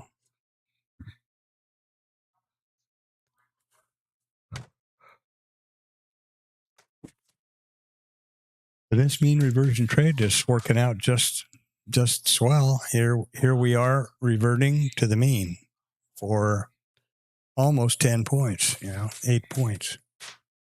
Very nice. And essentially no heat, and the scale would have been pretty easy right there. Been kind of sweating bullets when that bomber hit like that, but yeah, there you go. I have no idea how to actually vet, recognize those trades, or just take them. As far as I'm concerned, and as far as I understand the conversation about setups and triggers, there is no trigger here. We come up high and there's no trigger. Trigger would be we make that position on the outside edge, trade down, trade back up. There's a trigger and down. Now, maybe I don't understand the mean reversion setup thoroughly enough, and maybe there isn't really a trigger like that required. I don't know. But there we were, almost spot on to the POC. Oh, keeping me up here. Spot on the POC, and now we're going to mosey on up here for a little ways, I guess.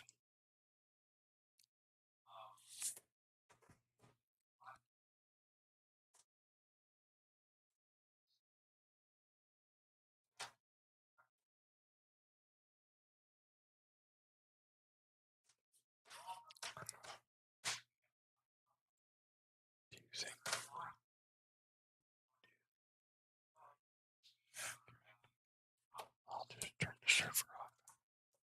Hey, you guys.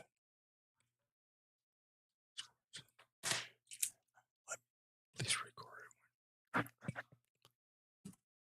conversation.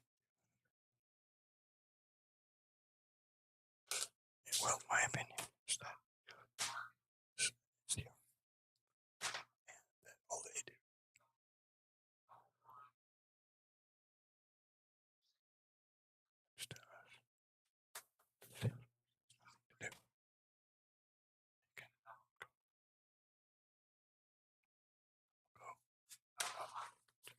Go.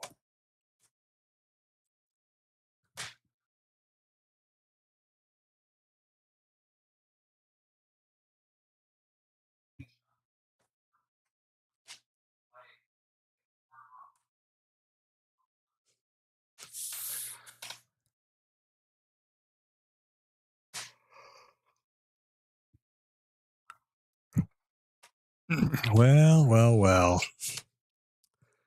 11 o'clock.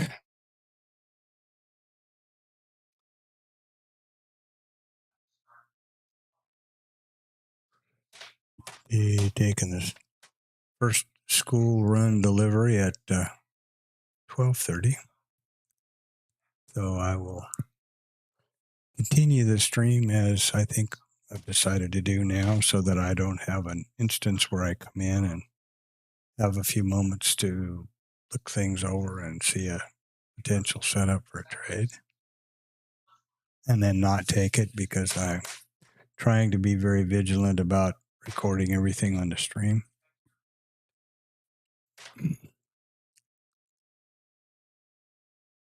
Which all of which could be just, BS and bus tickets, really mean nothing. I like to think that I'm making some progress with my discipline and trading and formulating more of a businesses that I've had or been involved with in my life revolve around accurate accounting and accurate record keeping, no matter what they are, no matter what business it was or is.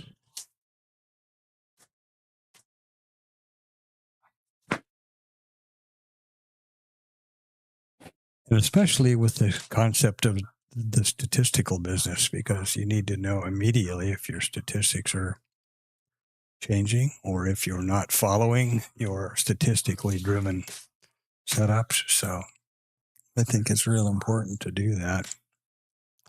Besides this video journal, I have a online journalytics, and I also have, which is from Jigsaw, and I also have a local one Excel that I built a long time ago, like 10 years ago, 25, I guess it's not 10 years, 15, it's not 10 years yet, but close.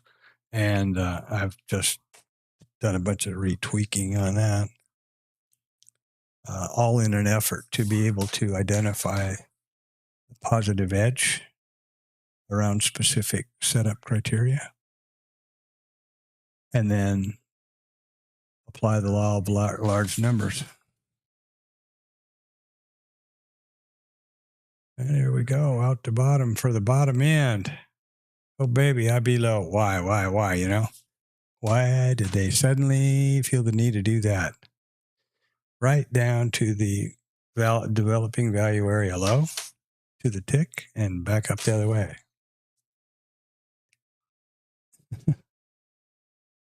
Real nice trades if you're on them. Excellent mean reversion trade from 24. So 10 points and more, and 10 points and going. Very nice. With no heat. Not even remotely. So very nice. Now, of course, is when the FOMO kicks in and traders start looking at breakouts and momentums and all those kinds of things that aren't part of my trade plan. Perhaps incorrectly so, but at this point or not. We're at 11:06 with no IB set. I should say IB set, but no IB stat hit.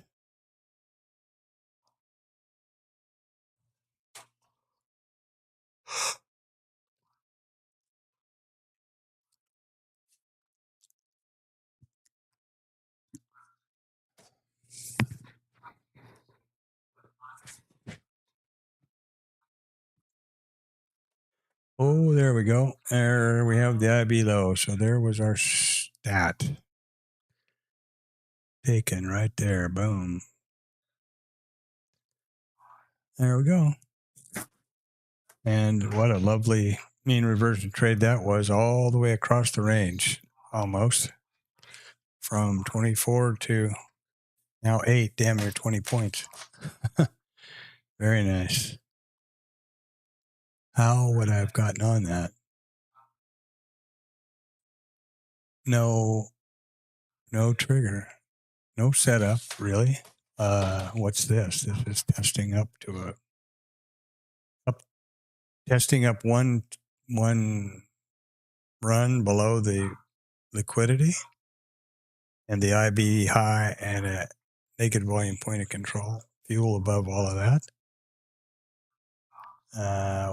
Where's the trigger? I don't know that stuff. Maybe I got to I will review the setups, notes and things around the mean reversion trade.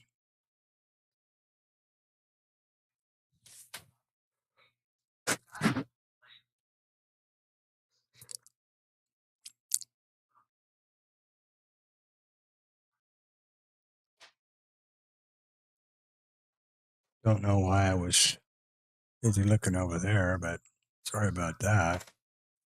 Wrong screen. The OBS monitor and Rhythmic are on another vertical monitor to my left, and let's try to stay pretty focused on the trading screens, which are obviously in front of me. And we'll see what to do with it here. I have no clue at this point. I wish I would have been on that. Well, there's no way I would have still been in that trade, but I could have managed that trade more effectively and gotten more profit out of it. I think it's like $200 or something now. Could have been close to $5, for example. So that's one of the reasons I don't pay a lot of attention to that while in the day or have any of the numbers here or here. I've heard many successful traders don't ever have your P&L visible because you'll start trading your P&L. And that, even subconsciously, that's probably what I do when I'm looking at those trade management decisions. So I don't know where I'm at till the end of the day. Sure, I have a rough idea. But, in this case, I'm probably up, say, 13, 12, and 25, 26 ticks. Pretty pathetic, but should have been well over 35, 36. So, yeah. And here we have a whole bunch of stuff below us here. We've got the previous RTH close, the 83% of the EVPOC, which is a real big stat, and settlement. Unfortunately now, since I'm on the wrong side of this thing, I have no get-in spot, no door. This was the entry and should still be managing that trade towards those targets. And no way to get in on that. Unless they were to trade it up to developing value area low, which they've done once pretty much already. Right here, this is developing value area low. Trade it up in here and test. There's no real liquidity there. Where do you put your stop? Here's your obstacle. There's a lot of fuel there, a lot of fuel there, a lot of fuel there. So in theory, your stop ought to be above this swing high. 20 points is probably isn't realistic in my world. So.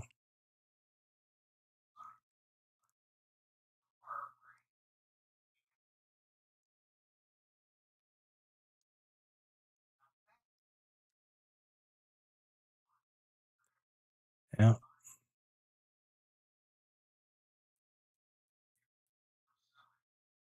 And these kinds of days reinforced the trade management concept, because had I not managed that trade as I did and taken what little profit there was, it would have come back in my face for a scratch eventually. And I think that would have happened before the targets hit. I got to go back and look at that, actually. That might have been a misstatement. So they've taken out the IB low by a little squiggle, and not quite to the value area high or the previous RTH high.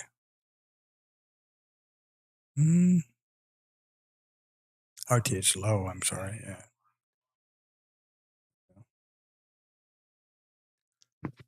That doesn't make any sense at all. Wait a minute. What's that say? RTH low. That's not the RTH low. Oh, that's this current RTH low. Yeah, there we go. Not P. There we go. Forgot what Forgot what session I was in.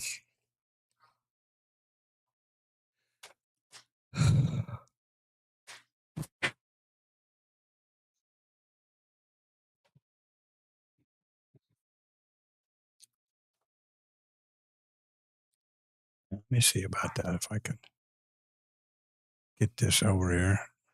I don't see any. Well, unless somebody's going to talk about a mean reversion back up, which is not, not out of the question. At any of these locations, this could be considered an IB failure. In other words, this is not going to get past this lower. It's going to bounce off of here and revert back or return back into the range. That's called an IB failure.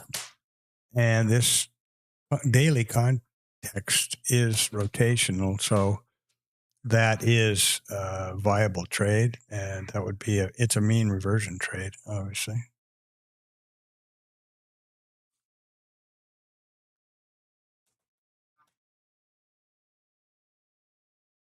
But 1114.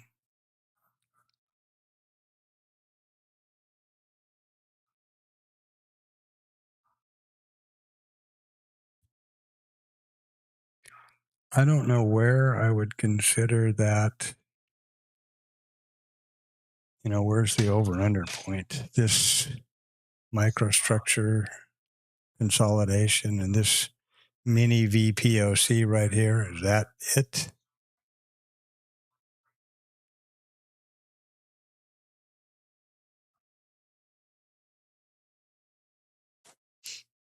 Is that the point that would be reverting back to the mean? Because that's 11 to 16, so the scale is definitely in there. It's definitely an IB, could be an IB failure. And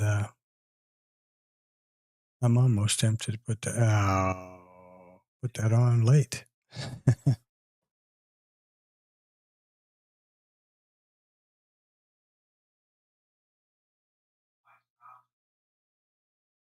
And there's 3 points. There's the scale. And here we go to the VPOC. So 11 to 14 is the scale.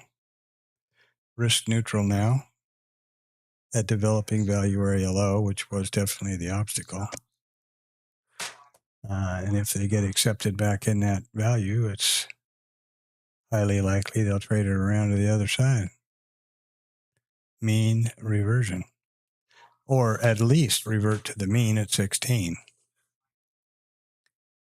So I saw that well in advance as an IB failure and didn't take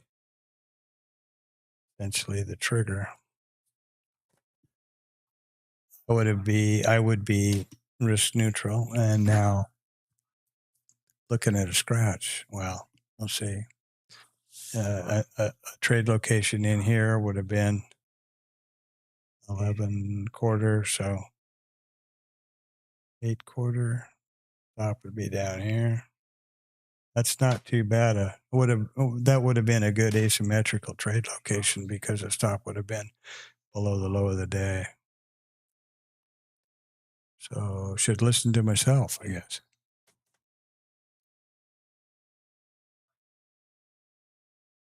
There's 130 stops out right here. And then it says 1 there, which doesn't make any sense.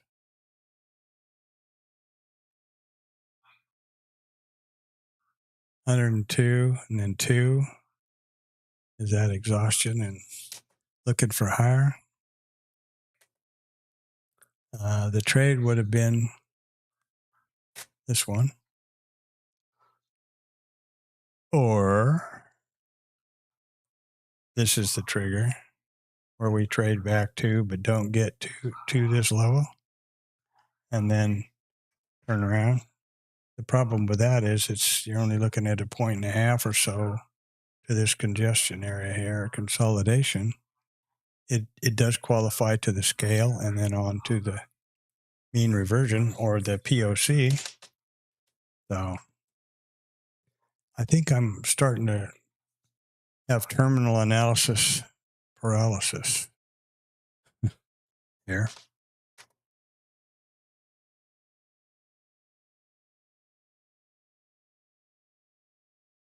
But very definitely some interesting trading today. Rotational, pretty perfect kurtosis on the profile. I mean, that's pretty perfect bell curve there. Yeah, there's a couple different distributions, but that's pretty much rotational if you ever saw it. And not a particularly high range, 09 to 26. So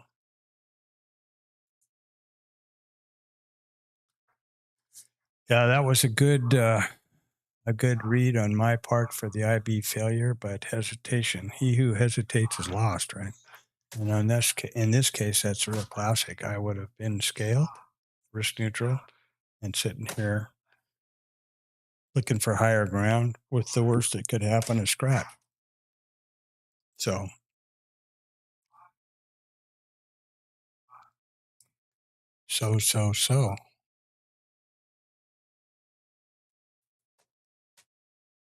right now sitting on one trade, risk neutral scale, and then risk management missed the second target by a couple of ticks. Pretty frustrating when that happens.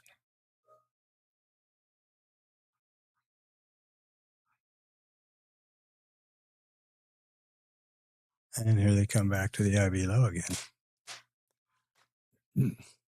Now will it fail again? It didn't get much traction to the upside. Wasn't a lot of interest in that. So is this too high now? And they're going to go look lower to these levels down here. Mid, VWAP, and if you look a little further, there's that world famous overnight VPOC and settlement and overnight low and a whole bunch of crap living down there. Not anything I can get on at this point. Looking for that. It's always hard for me, well, I guess probably a lot of people, to recognize a switch in the context and the overall thing. Like today's been rotational. Okay, we tested below that IB low just by a couple of winks. And again, we're not getting above it much. So is this going to be another mean reversion up? Don't know. Or is this just a teaser now for the hammer down? They didn't get up here to this fuel, which would suggest that this level is too high. And they're going to monkey around down here now and look lower. And always the time frame needs to be taken into consideration. In my opinion, it's kind of the lighter time of the day, the lunch hour and that kind of thing. So.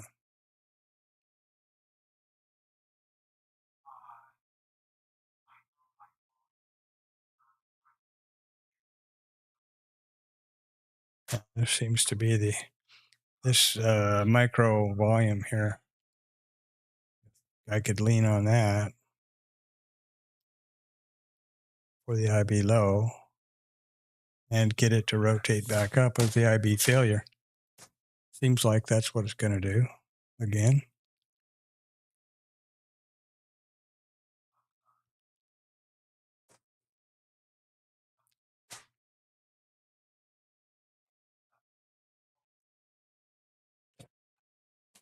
And I'll be right back. I need to fill the water bottle.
So I'm sure something major happened. Let's just see here.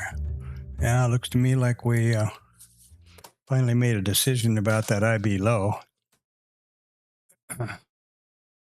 And are looking lower now.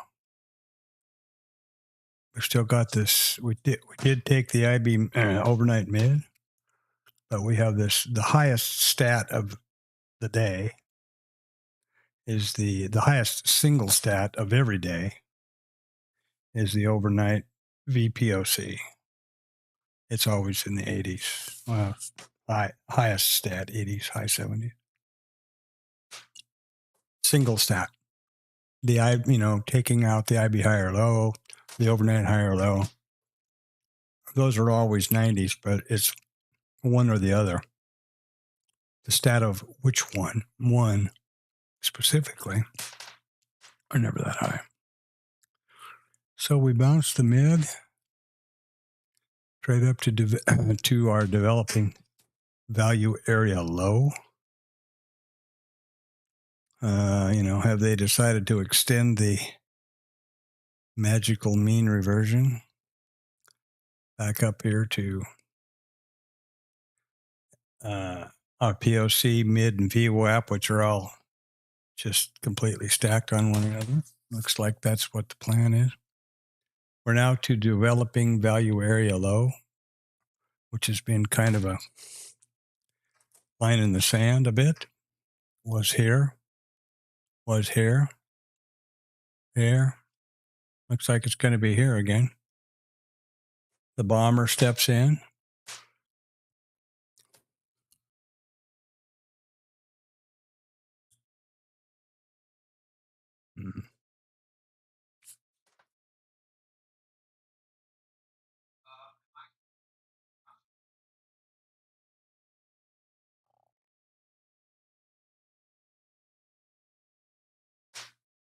Correlated markets, the NQ still.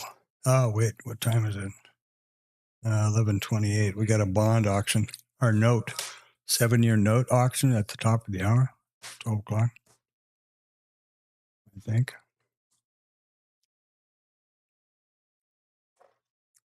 Let me just see. Something weird happened here. I don't know what. I don't know if I did something or. What the hell is that?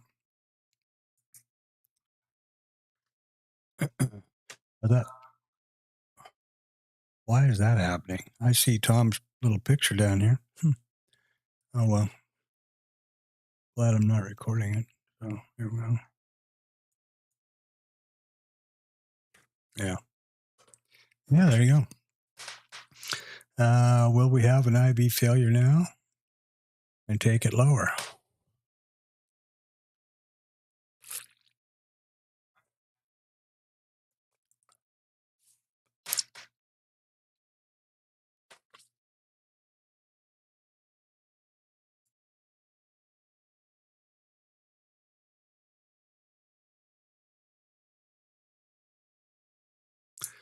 Kind of a late analysis here on this IB failure, but IB continuation. Simply means that if the price comes down to the IB low or up to the IB high, can't get below it and goes back inside, that's a failure. If it continues on, obviously it's a continuation. Now, we have points to the south, but are we going to get anywhere down there? We went down to the overnight mid and put in our RTH low at that point, about 906.75. Look at the bigger picture here. Funny how all this liquidity was so excited and they got traded out, and now they put a little in here and that threw it down, a little up here, that threw it down. What we're going to get here, I don't know. I'd like to have one more short and get a couple of, at least get the risk neutral scale off and target that EVPOC. Not sure if that's a good idea here, but And it might be late. It is late actually. So I'm not going to do that. That would be essentially a chase. Here would have been the entry at the IB. We went through it. We came back. We came up. We didn't go on the other side of it, and the seller stepped in. So right in this area here was the entry, rather than here, which is the chase or the FOMO or the whatever you want to call it. But very, very nicely would have been pretty close to our stop. Oh, no, up here would have been our scale. If we got in around 9.5, 10, we would have been well scaled here at 7. Yeah, still pretty tight for the risk neutral bracket. So, yeah.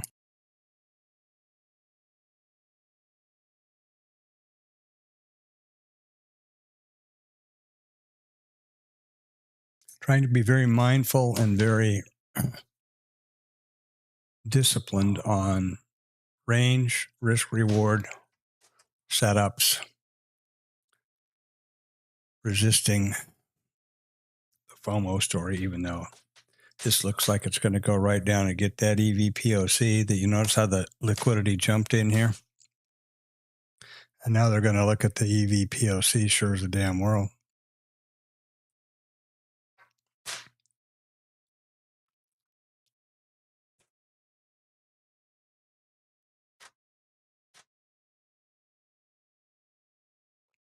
Just like happened before. And we're at the VWAP here also. It's probably got, no, VWAP doesn't have any stats. I don't think that's in the study.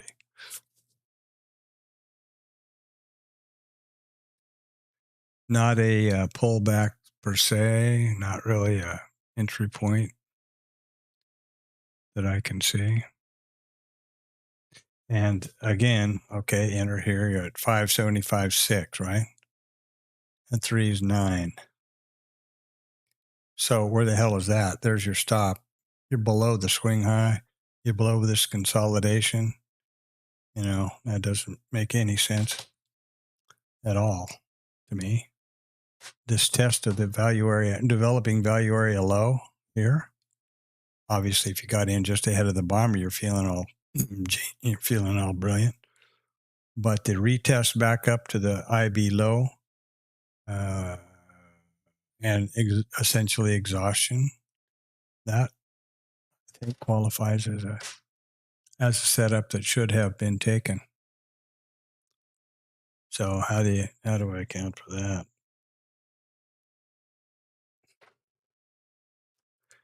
And all within, real current trade action, 4 minutes actually.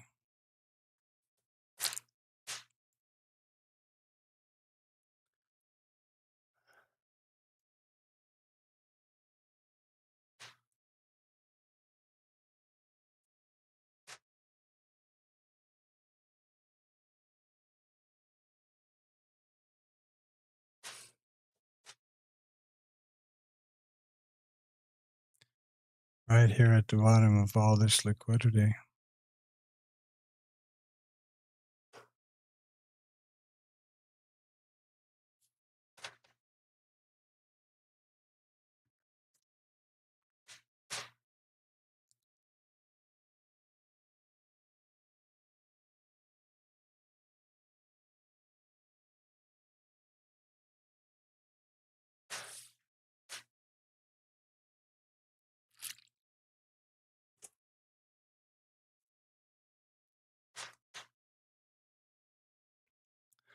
And now any trade would not be in my plan, any short. And with this kind of price action now, in my opinion, looks to me like we're definitely below pretty much everything, below the current day's rotations. We're below the low IB low. We've taken that out. We haven't taken the IB high yet. we're on the low end of this distribution and making a new little distribution where the mouse sticks like that down here. And looking at the further lows, right? At this, what do we got going on over here? This is yesterday's trade. Yesterday's close about there. All right. Yep, sure is right there. And then the overnight POC is right here, which is just below that close, right down in here somewhere. So, yeah.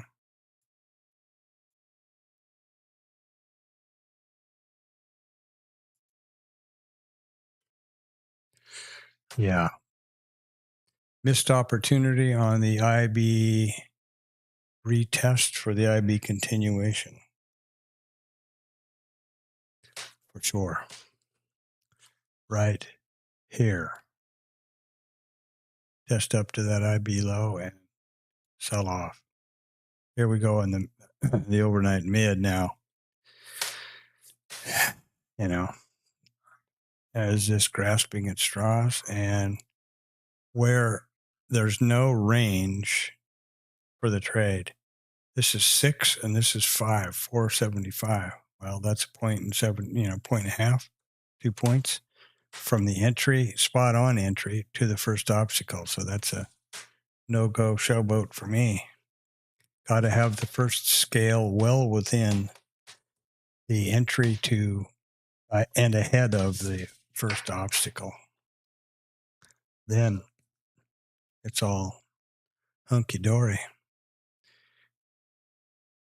Get risk neutral scaled on this kind of a move, like up here. Risk neutral scale about here. Your risk neutral scale about here. Well, that's just peachy, right? Now you're just the worst going to happen to you here is it comes back way up here for a scratch. Best that's going to happen is you're going to get down to hit these big stats and take out a lot of amass a lot of points or ticks. And the idea, of course, is that these are structured trades. The IB low, the IB continuation, the IB failure, those are all structured trades with a vetted edge, and you rely on the law of large numbers to bring that revenue or across the table to the account.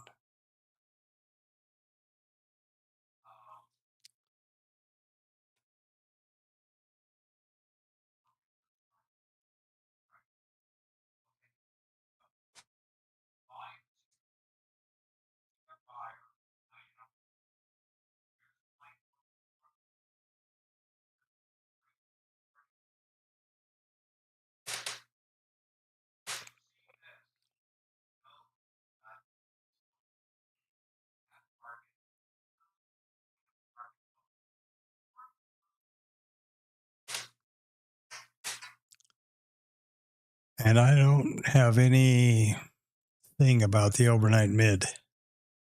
I mean, that's no place.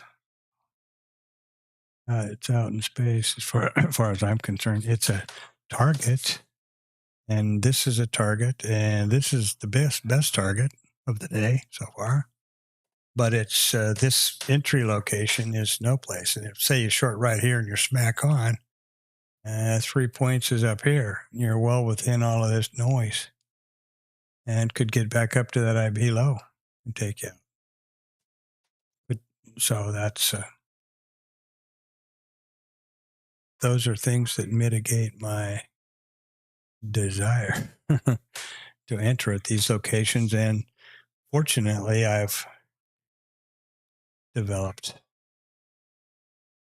a fair amount of discipline and restraint. I can talk about it. I can feel FOMO like hell for breakouts, for example, but I don't act on them the majority of the time. And nowadays, now and then I do, sometimes a week or whatever, a weak moment.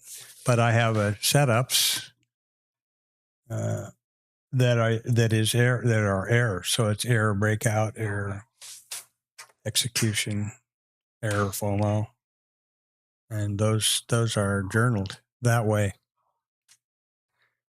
in an effort to get this, to get a structurally significant overview of the business and the trades and setups.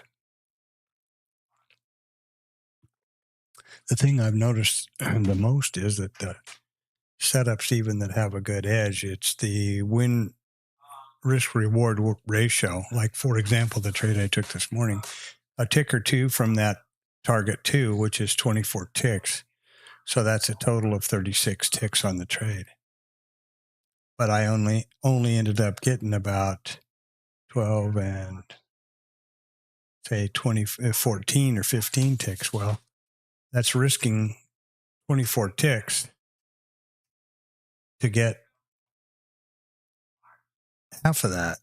That's terrible risk reward. And, it only takes one or two. If you stop out, that's 2 contracts at 12 ticks, right? It's 24 ticks.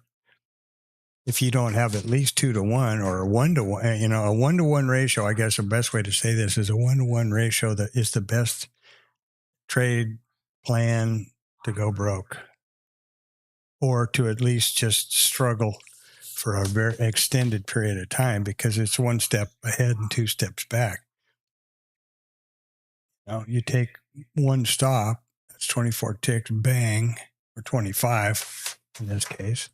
And then it takes you 2 trades to make that back and get ahead.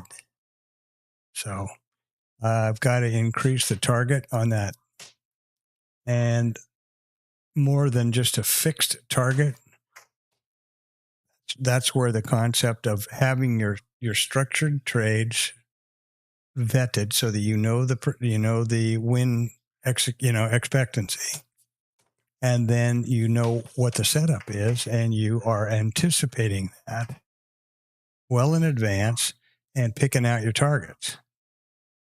This IB continuation, when it came back up here, that is a trade I know, setup, blah, blah, blah. I take that short. I'm risk neutral scaled, and your target is this guy right down here.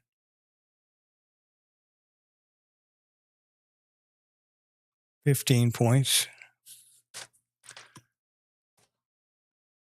60 ticks, right? And may come back in your face and scratch you out, which doesn't help that whole ratio story I was just talking about. But the idea is that that's the way you've got to do it in order to become, sustained profitability, especially if you're going to try to rely on it for your livelihood. That's real important to understand, to come to grips with. And also the fact that we're in a completely random market, have no clue where it's going. The absolutely statistically proven probability of the very next trade you enter is 50-50. No matter how many wins you've had in a row or how many losses you've had in a row, the probability of the very next trade is 50-50. So you try to get statistical edge calculated with a proper risk reward for specific setups, and then let the law of large numbers bring the profit across to you. You just take every example or every one of those trades that sets up properly, you take it. And over the long haul, it's the exact concept of a casino. They have a specific edge calculated for 21. They have a specific set of rules, and they never vary. And the whole concept is to take as many instances, deal as many hands of 21 as they can, and the law of large numbers will bring the revenue across the table. And if you've ever been to Las Vegas or any casino town, I guess it's pretty easy to figure out who's making the money. Here we come back to IB low again.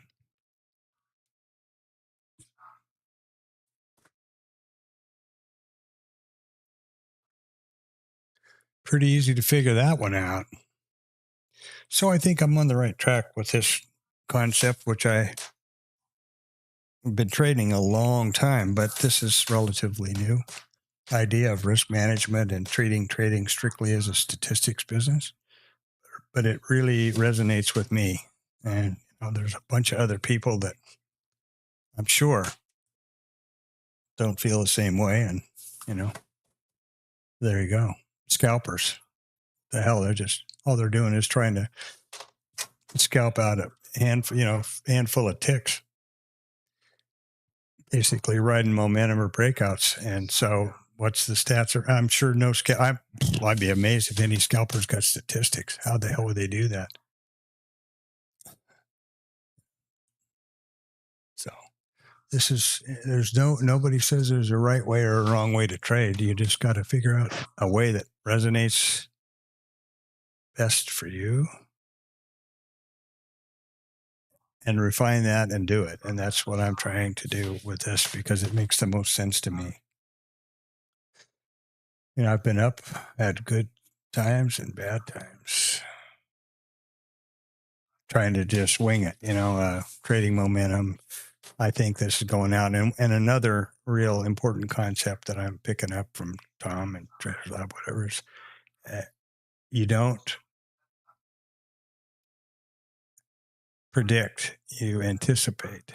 I think, or I anticipate that under these conditions, the market is going to do that. His little thing is, if this, then that. If not, then what? So if we get up here, or we come through the IB low, then we should trade up to these areas. If not, then what? Well, we got up here and hit this liquidity, and now we're selling off. Okay, so that's kind of the concept that he puts forward, and that resonates well with me. And that's the purpose of this stream, is to articulate this stuff and to narrate it so that when I review it, like it's going to be real interesting when I review this morning's trade, to hear my thoughts and my narration and see what I was looking at. And I'm amazed at the number of times that I've done that. And I go, what the hell was that? It's pretty interesting to see how, when you're not in the market, how your perspective can change. So, yeah, I'm risk neutral trading. This overnight mid, I have exactly no statistics for that, but they can't get above the previous value area low. In other words, they can't get back into that value area, which is right over here. They've traded below it, and they keep getting rejected back out of it here. And I have probably missed the boat on this IB low, but I don't mean IB low. I mean overnight mid. And I definitely missed the boat on the IB low trade. I would be sitting risk neutral right here. There went traded up to the developing value area low, rejected out of there, little consolidation, test back up to the IB low, couldn't get above it, sellers. So short, risk neutral, targets down here, and happy days, the magic of trading.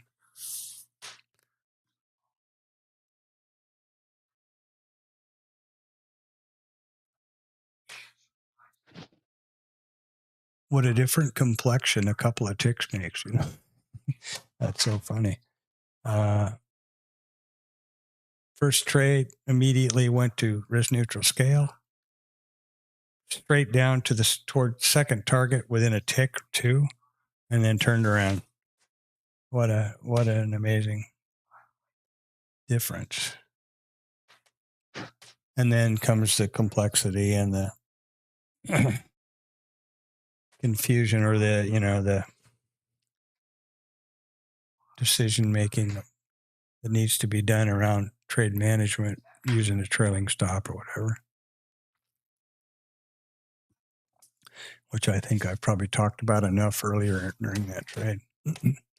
So I won't have to think about that. Coming up to the witching hour, baby. 12 o'clock. And one could safely say that context is moving now to a directional trade lower. This was all morning was pretty much rotational, mean reversion. And now they seem to be context change to a directional trade lower with lower highs, lower lows, I guess. Maybe that's a simplistic way of looking at it, but that's kind of what I think. And any trade down here now is a breakout and isn't part of my plan. Granted, just looking at it realistically now, this overnight high, which was tested about half a dozen times, or the previous value area low, certainly would be scaled. Well, the overnight mid, not so much. It's got another tick to go here. And then you're sitting risk neutral again, looking for lower ground. So but that's not a trade that that's no thing I've thought about before. So as a result, no ticky the tradey, Joe.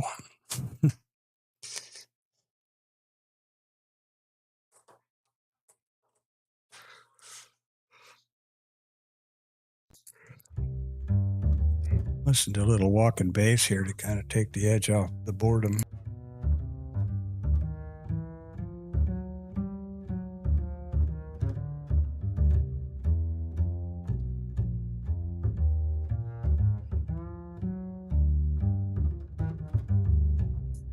And now they teased me again with this overnight mid story and looking up at the value area low. Are they going to? Going into 12 o'clock, I'm real apprehensive. This damn thing could go up and take out the IB high and go neutral at over the noon hour. There can be quite the fluctuations and change in overall complexion of the market. Up above there, we have essentially nothing in the road. The IB low developing value area low. And then we've got the mid VWAP POC points north. So to get in first of all, I'm extremely hesitant to get in any kind of a long, even though it would be mean reversion and asymmetrical, as I've talked about, because there's all this fuel here and a big target. And looks to me like the context of the market is switched to a directional idea lower. Right there, this was pretty well traded out and not a lot of fun anymore. So let's go look down here and see what we got. I wonder if I don't know. Anyway, so that would prohibit me from looking at a long or a mean reversion trade. On the other hand,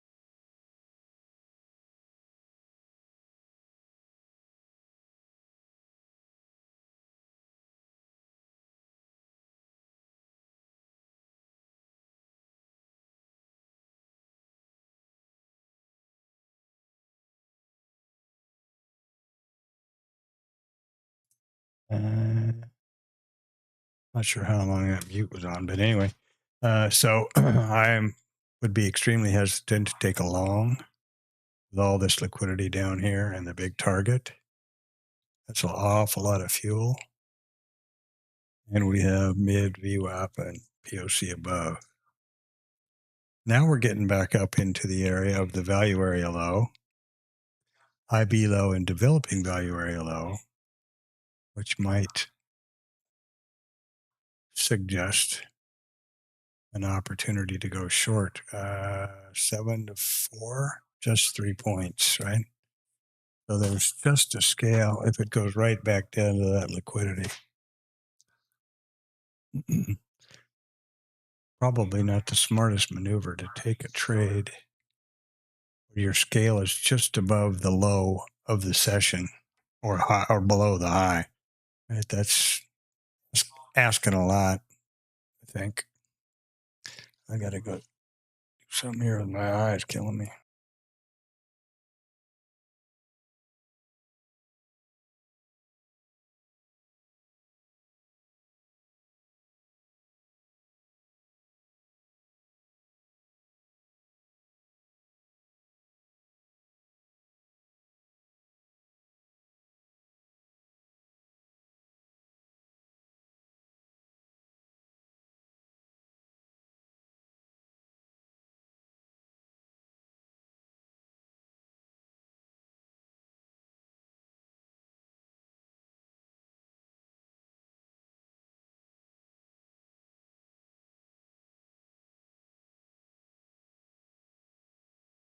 Seven-year note auction or whatever it is going to be here in 3 minutes. What effect that's going to have is, I'm not sure, but those kind of numbers, especially lately, seem to be pretty significant. It's a 7-year note auction. And then the next thing after that, 1530 is the Fed balance sheet. So this note auction at the top of the hour is going to be pretty much the last hurrah for numbers today in the regular trading session.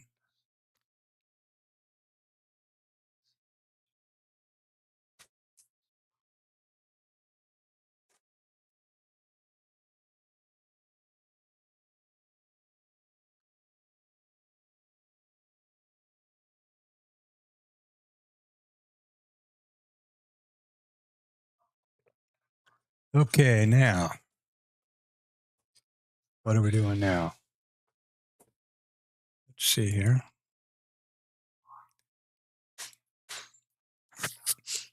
Got no real clue what to do. Sure as the world, the second I short that damn thing at the value area low, that bond auction will come out, or the note auction will come out good, and the thing will rip up to the POC fast as you can blink.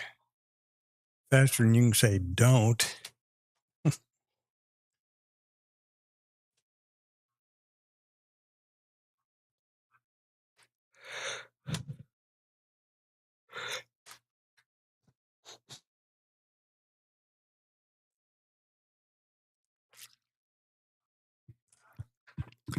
I've had limited success trading later in the afternoons, but my preference is definitely the morning.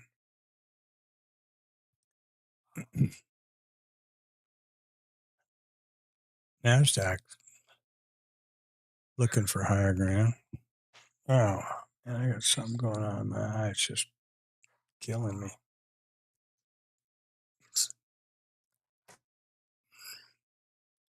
So here we go, and it's note auction time.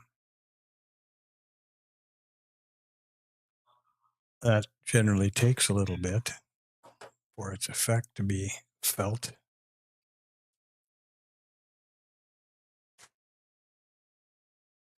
And I'm not sure what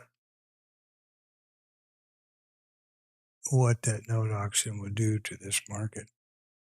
So it'll be very interesting to watch. It looks like they're thinking it's good.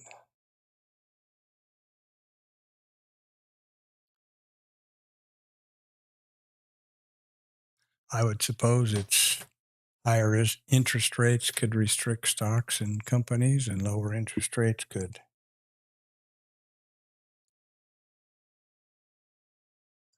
be good for them. I mean, that's pretty basic. I'm sure there's a hell of a lot more to it than that. And the bond market and all of that stuff is, I'm not well versed in that at all, and even less so in the options market. And my theory is to focus on one market, a couple of instruments, in this case, ES. Prior to this, the years prior to I started trading ES a couple of years ago. Prior to that, I traded NQ. And that's it. And crude. So, yeah, those are the futures markets that I've traded. And I think the more diverse I get, I've found in my own case, just with other things I have to do when I'm standing here, I'm not a strong multitasker.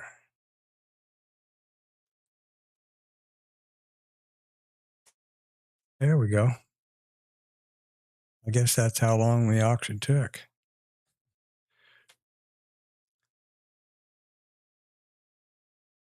Sellers are coming in. Buyers were there. Sellers were there. What the hell does that mean, right? Now, I don't think any of this has anything to do with the IB low or developing value area low. I think this is all just traders and algos, and notice that the book is really thin and there's no liquidity in the book over here to speak of. So there's nothing, all this liquidity and all these heavy lines are pulled out of a number like that.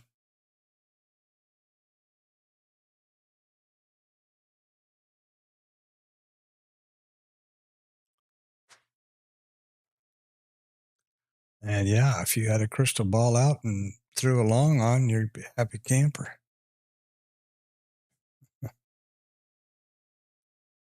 Almost a real unhappy camper right here, though.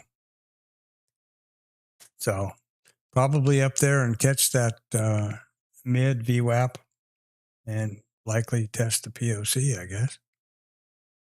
Yeah.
Tested right up to the VPOC. No, mid and VWAP. Yeah, okay. I don't guess that was any kind of a setup for me. And who the hell knows? Get right here and not take any of this fuel that's up here. Are you kidding me? That there's not a gazillion stops sitting right here? Of course there are. And if not, there's absolutely definitely is right there. So all of the dorks, all these guys that have been short from here, they've all got their stops flopped around up here somewhere. Pretty consistent retail behavior. So yeah, I would be flabbergasted if there's not something up there, and quite amazed actually that this little poke didn't just trigger something. It could be that it's such a close range here at one point. They just parked them up here above the POC, I guess.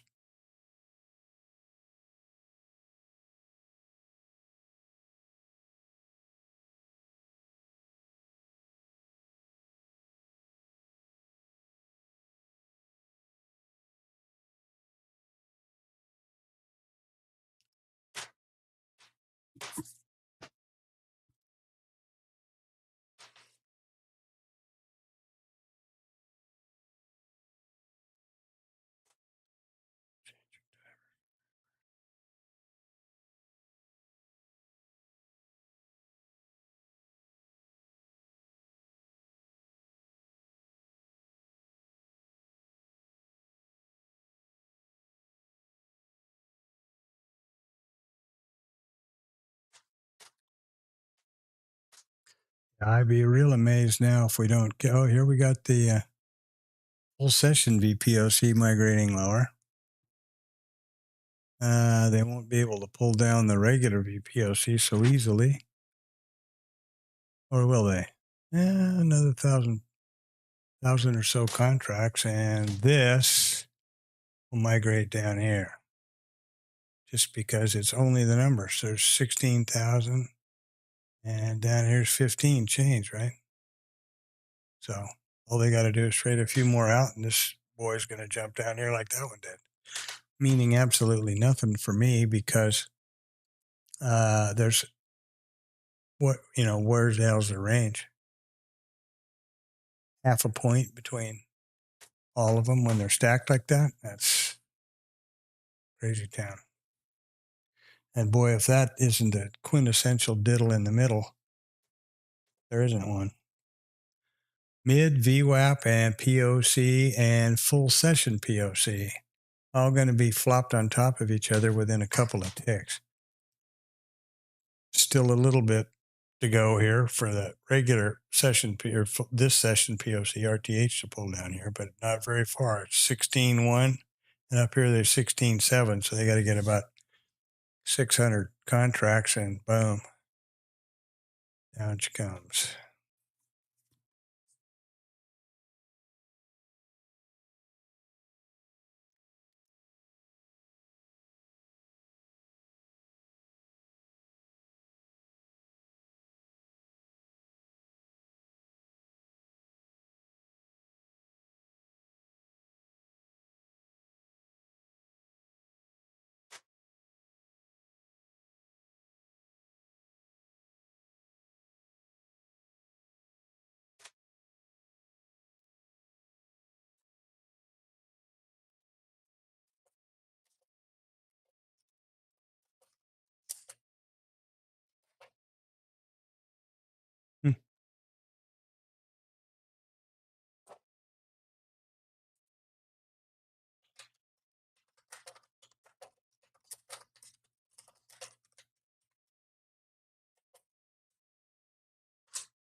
Oh, there was a little bump up there.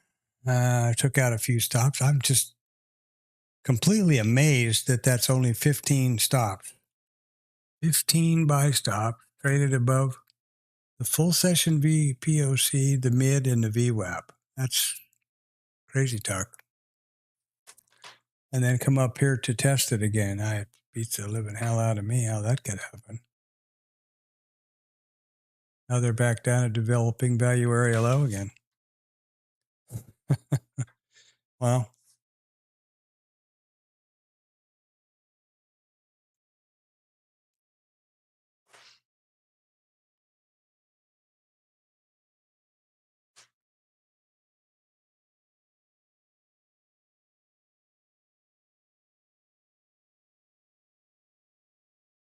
I'm just be absolutely amazed that there's not a pile of stops above all of those retail favorites.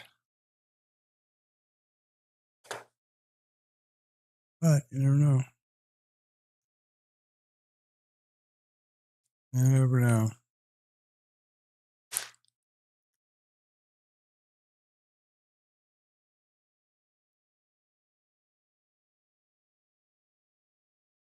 I'm going to have to go. I think it's 1:30 or 1. Must be 1. Or maybe it's 12:30. I got to get this new school schedule for the girls all straight in my head. I put on my soccer dad hot hat and jump in the car.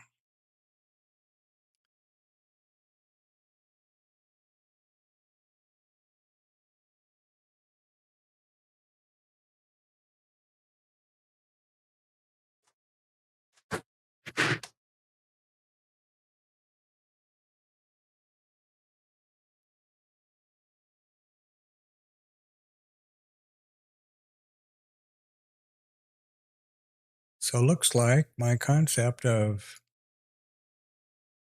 fuel above wasn't such a valid one. Or not. Now, we've tested the developing value area low a handful of times here. So are we going to do that and then head up? Who knows? Probably. Probably right now, for example.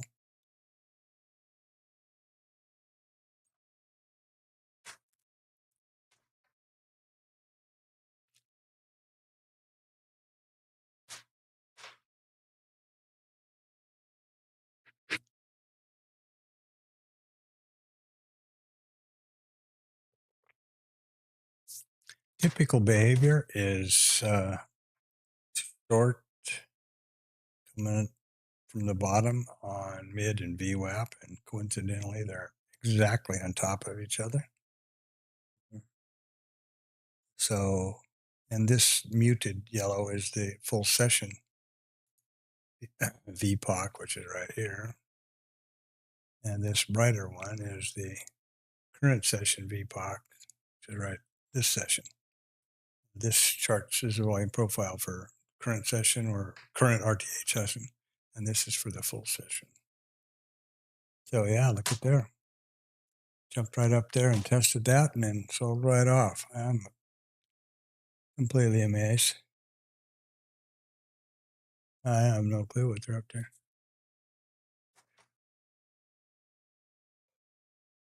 But it is 12:15. So I guess that's backwards land or something.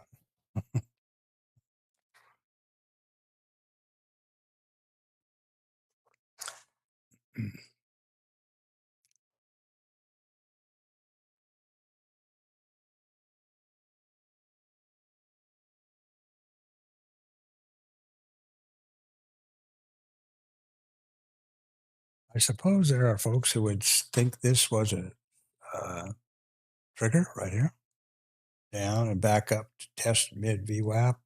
No buyers showed up and some sellers kicked in, so down they go. But with 1 point above there to have the, oh, look at here now what we're going to do. 1 point above that to have the VOC. Wow. And we are now at the IB low again. Jesus. Up, down, back, forth. What are they going to do? Continue, not continue? I couldn't say. I'm about half tempted to take this IB low IB continuation trade again and see where we go. Except it's the noon hour. And it doesn't look to me like the NQ is excited. So I shall not. And of course, it immediately hauls ass for the for the scale and points south. Amazing. The commentary to take it, decision not to right here.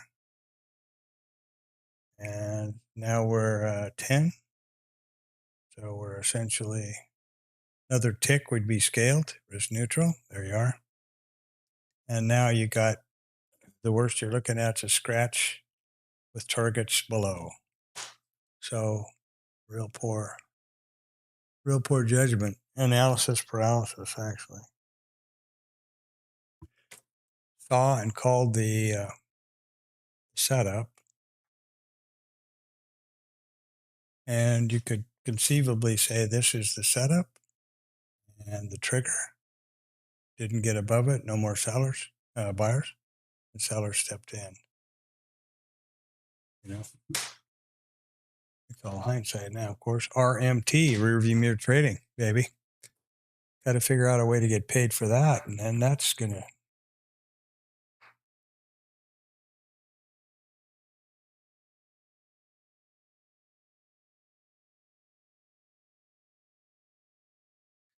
Look at this, man. I am telling you, I have just got to be. I got to get over that. That's just not good. 6 points basically there so far. And, you know, at some point in the day, $5 says we get this target right here. 83% of the days we do. Now's not a good idea because we're back at the mid, that overnight mid, and we're real close to the liquidity. So it's not a viable entry or trade for me.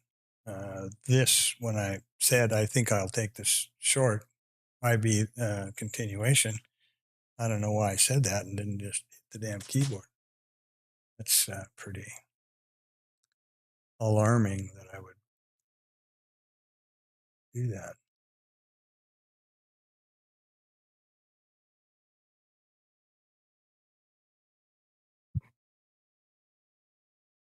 Pretty alarming.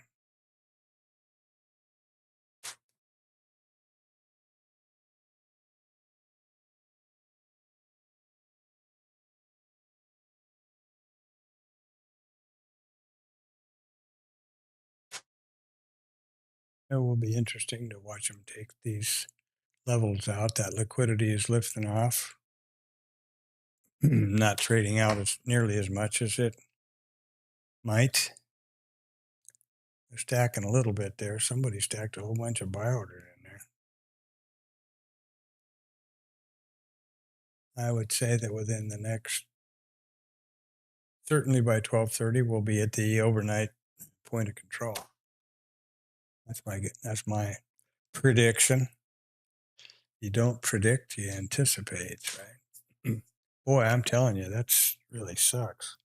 Very disappointed in myself for actually articulating this setup and test and not taking it. Huh. Oops, I'm sorry, this one, pretty crazy. A structured trade and just wussed out of it. I need some different vitamins, I guess.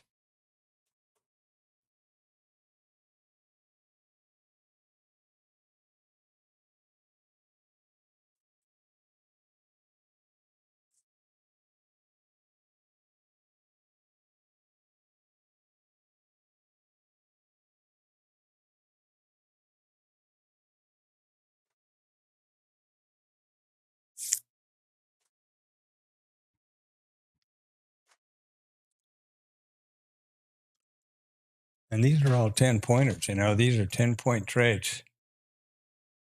This, whatever the hell you'd call that thing, because it's not any trade that I know about.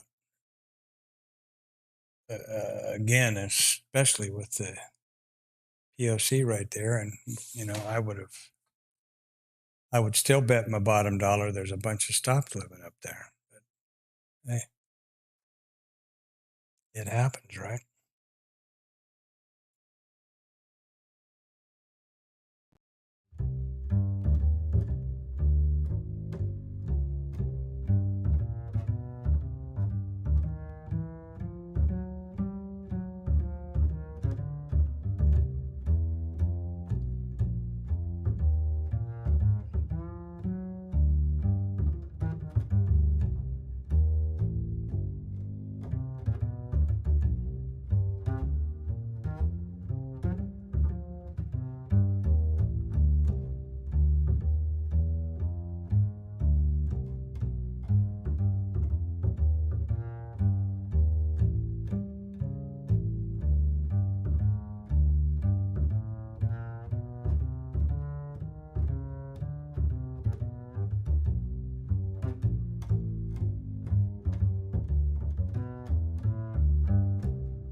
So now what are they up to?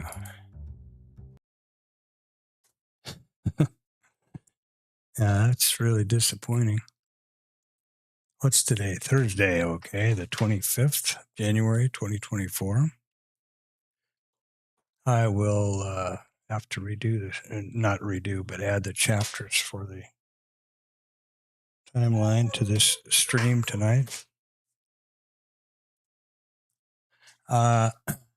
And I will certainly take a look at this trade here. That's just,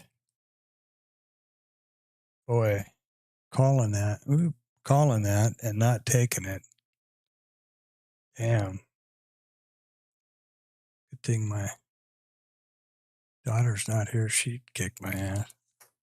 Somebody should. Somebody should.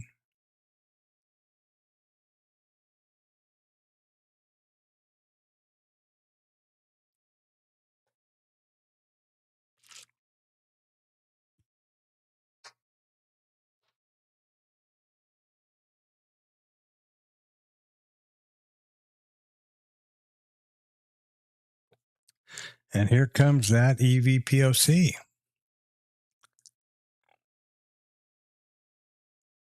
Boy, I'm really disappointed in myself about that. Got to really give that some thought. Why I hesitated there and talked myself out of that. Crazy. That's an absolute error when you have a set it for the trading business, statistical trading business.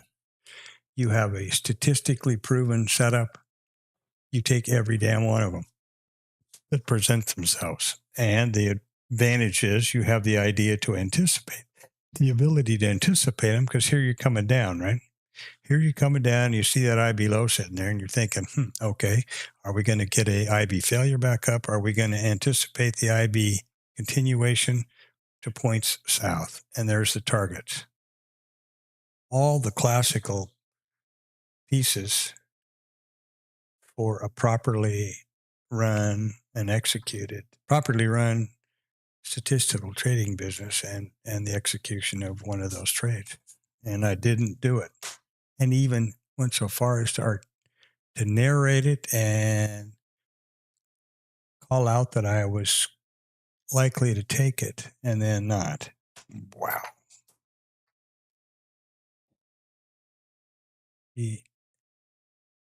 That's something you can't do in this business. And here's, 4 or 5, 30 or 40 ticks or more, 50 or 60 ticks. Reason why.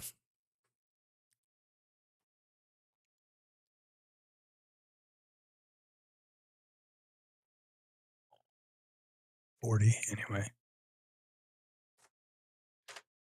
40 and 12, say 52 ticks. When this, without question in my mind, this is going to hit right here. I'm not predicting, but I'd say the probability of that is about 83.1%, because that's the statistic. So that's a pretty safe assumption, I think.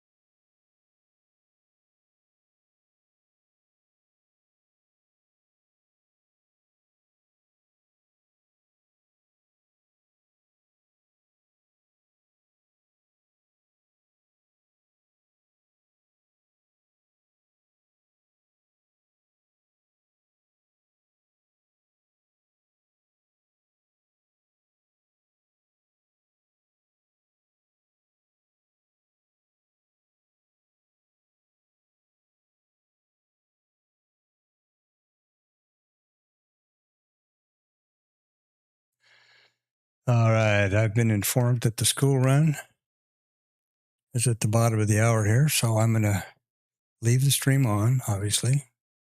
Be right back, and then I can pick it up when I come back in. Tried that stop and starting thing. It doesn't work.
And yeah, of course. Let's see. So they took out that low, the VPOC, at 12:59.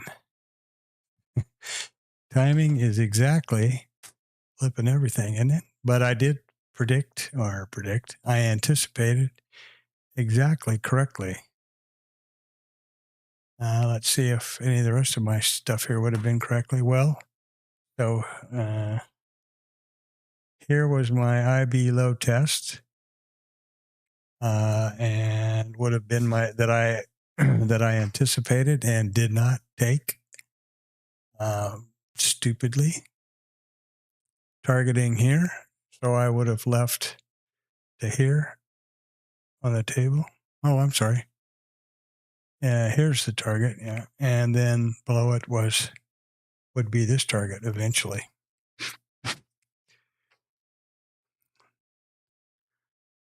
And now it's just piss poor timing. No, I'm right. Here's the target up here, EVPOC, yeah, right here, and the and the previous close. Yeah, I'm discombobulated here from just coming back from the school run.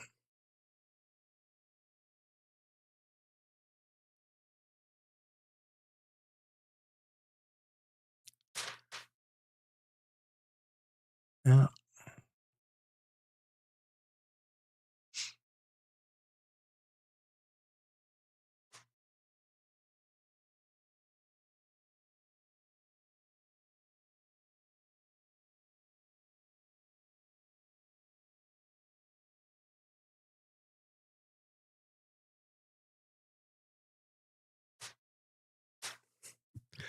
Well, that's disappointing. I didn't take that trade that I called or that I anticipated and narrated. That I wasn't able to be here for this move and in that trade. But hey, life happens, right? Next bus, please. Send by that next bus. I'm hungry.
So now let's see here. Back from the school run, missed those targets that I was thinking about.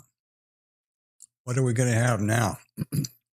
Are we going to break the EV low and head down there for, well, we already hit settlement.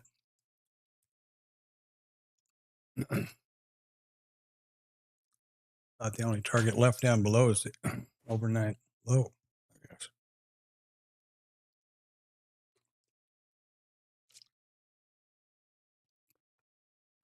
And quite definitely the thing not to do is leave, come in cold, and start hitting at it like you're killing snakes.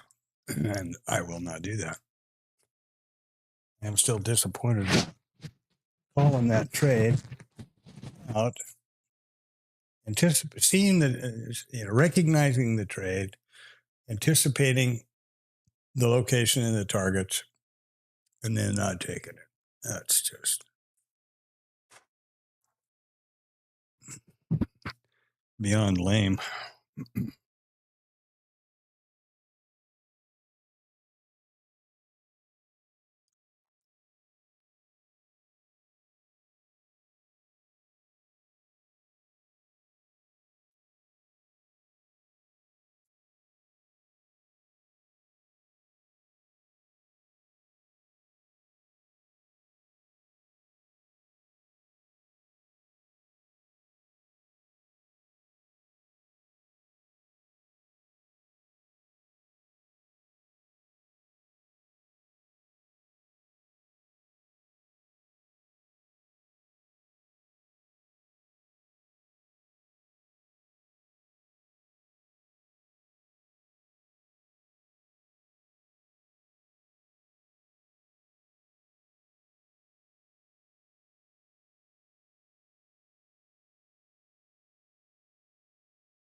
All right, so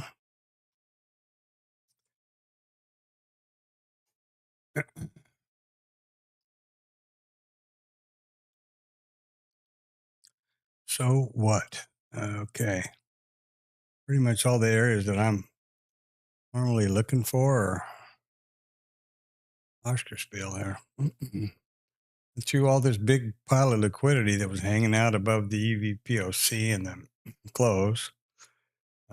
Tried to get up here and poke around a little bit, and now looking down again. The overnight low is down here, but it's not much of a stat.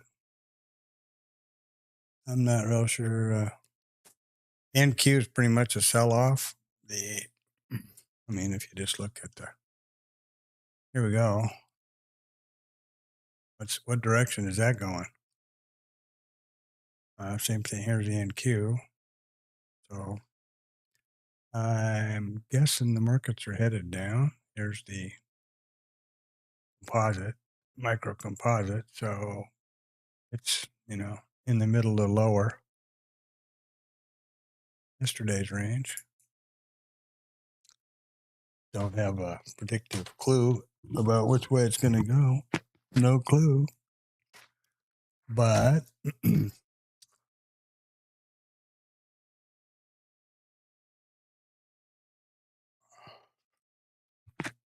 it's going to go somewhere. That's for sure. It's going to go up or down. That's for sure. And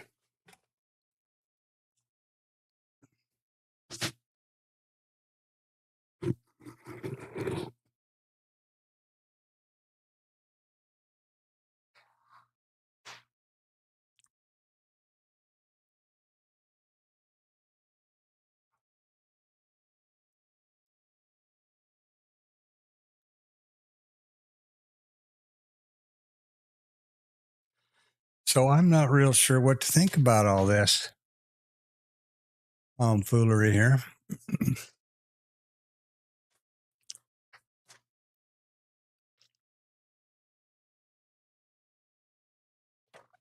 Except that I will review my risk management or my trade management on the trade earlier this morning, and I'm real anxious to listen to and watch my narration for this IB low that I didn't take, having narrated that was it and that was the trade, and anticipating it and what the targets were, and so I'm going to be real interested to hear to listen to that with a mind that is not involved in the market, but just stand back and analytical. That's going to be pretty interesting. I'm sure of that.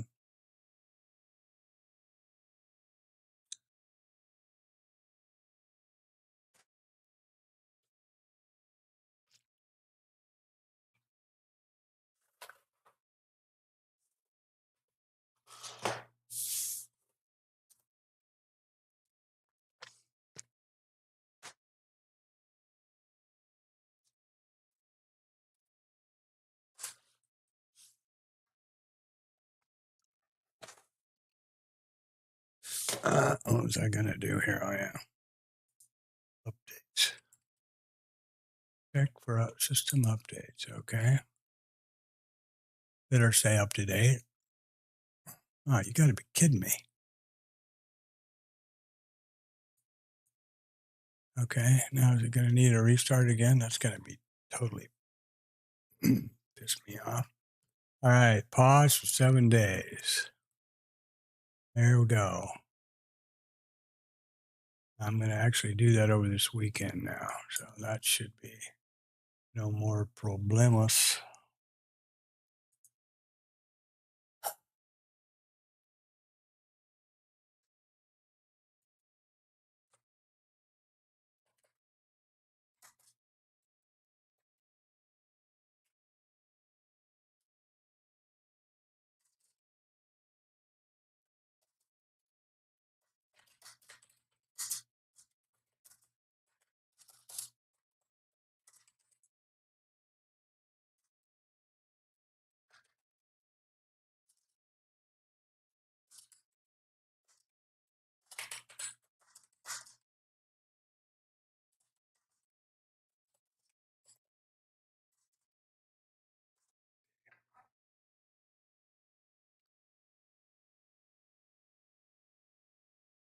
Okay.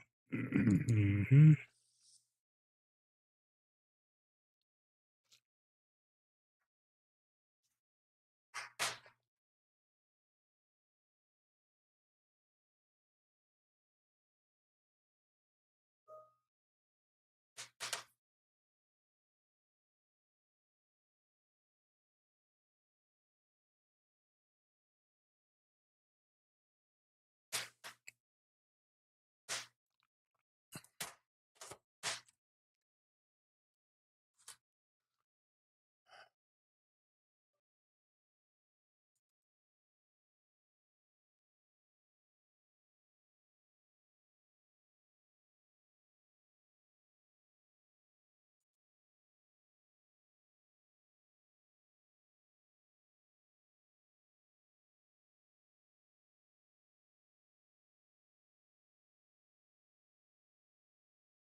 Jack shit.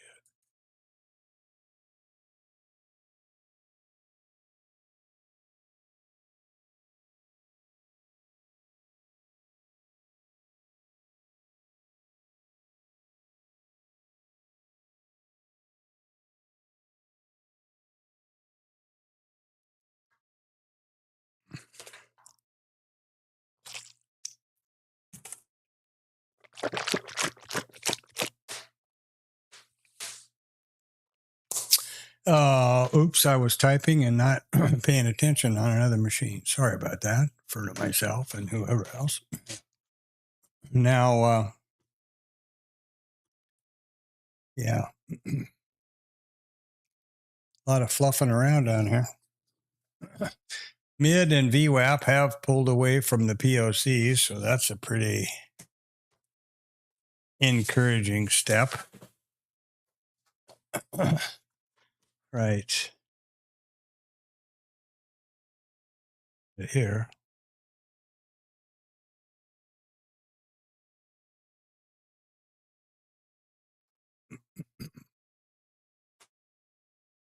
Not saying that I would take a long out of here, but, you know, we're coming up to the developing value area low again, which has been a boogaboo here for more than once this afternoon, or today, I should say.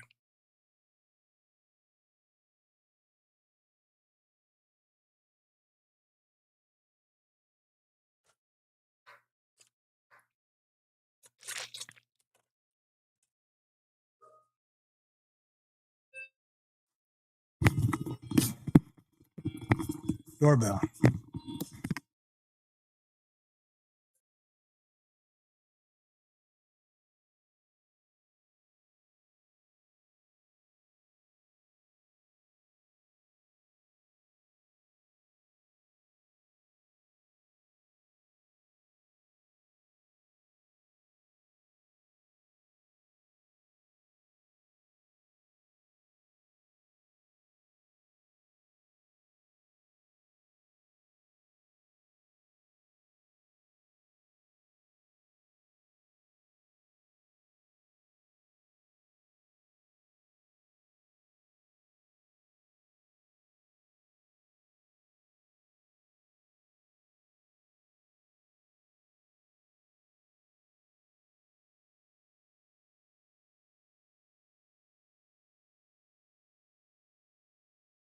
Well,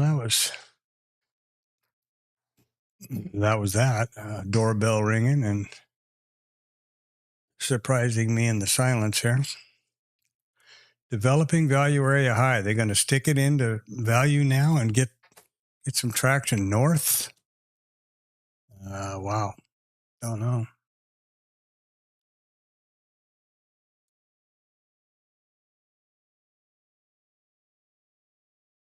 Don't know.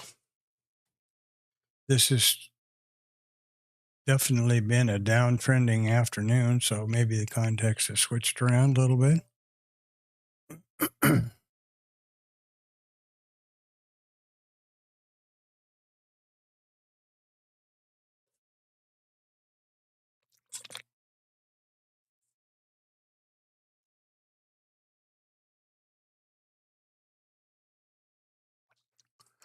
Chat with Denny and technical discussion, the market discussion, and the sales paper, sales discussion. Here we go with that developing value area low story.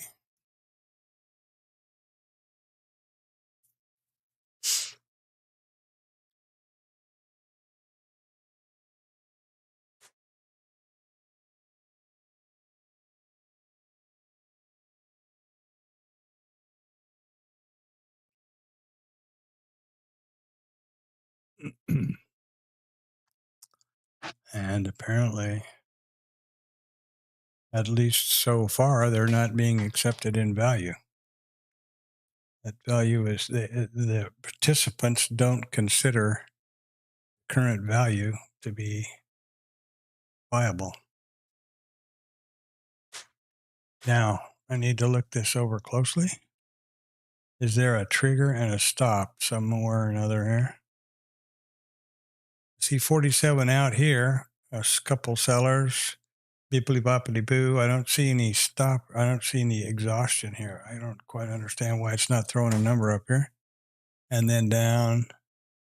So I guess that would be considered a trigger, but I don't really have a developing value area high or value area high or low test trade that I've vetted or, captured any stats on. So obviously I recognized it and pointed it out here. We'd now be down to 5 points without heat. So would have scaled around here and be looking at the, if I hadn't changed the targets at all, it would have taken out T1 and T2.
My more conservative approach here to these trades is no good. I've got to get over that. When I see him, take them. Not saying that the developing value area low test here was a trade that I see and have vetted and, have stats on, but on the other hand,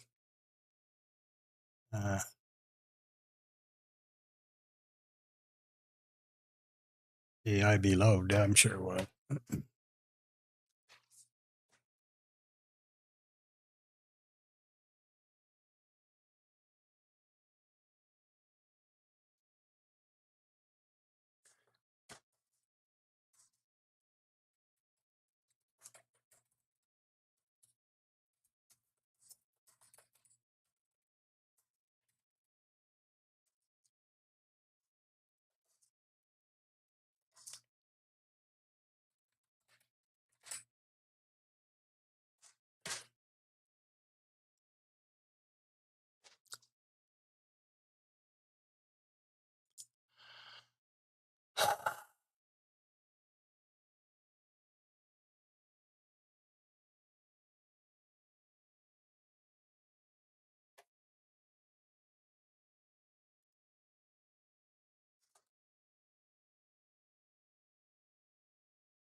So what's happening here now? We tested back up to nothing. We tested up to whatever the hell, the VWAP there, which just, it's a little bit of liquidity that came in here and happens to coincidentally line up with the overnight VWAP. I don't really think that means crap to anybody that I know of. Maybe it does, but I'd say probably the liquidity here. Well, I guess it could. VWAP is supposedly a number that's regarded highly by a higher time frame, folks. The developing value area low test here was the one I originally pointed out and feel like is probably okay. Would be scaled and looking for whatever comes next.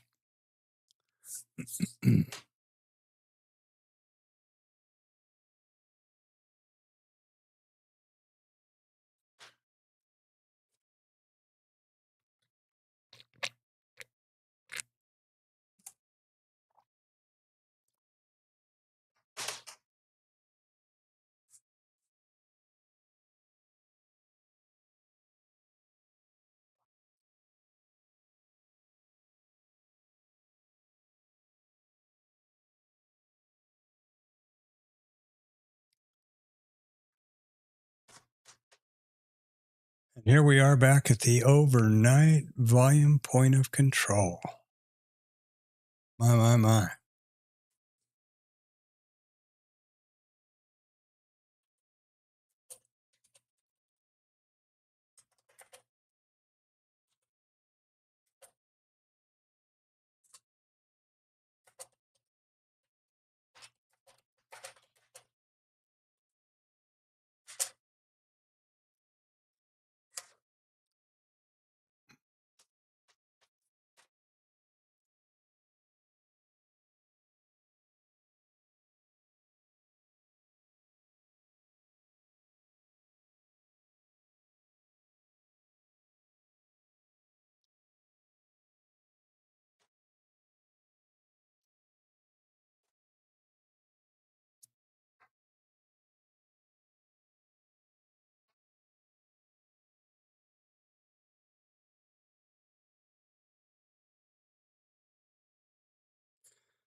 Oh, yeah. So I'm not sure what to think they might do. Looks like the NQ is trying to get up there.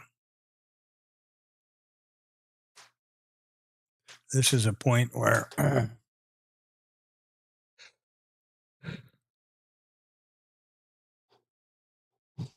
it's easy to for me to let the guard down and throw a trade on, which I am almost over vigilant about not doing.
So we're gotten over that developing value area.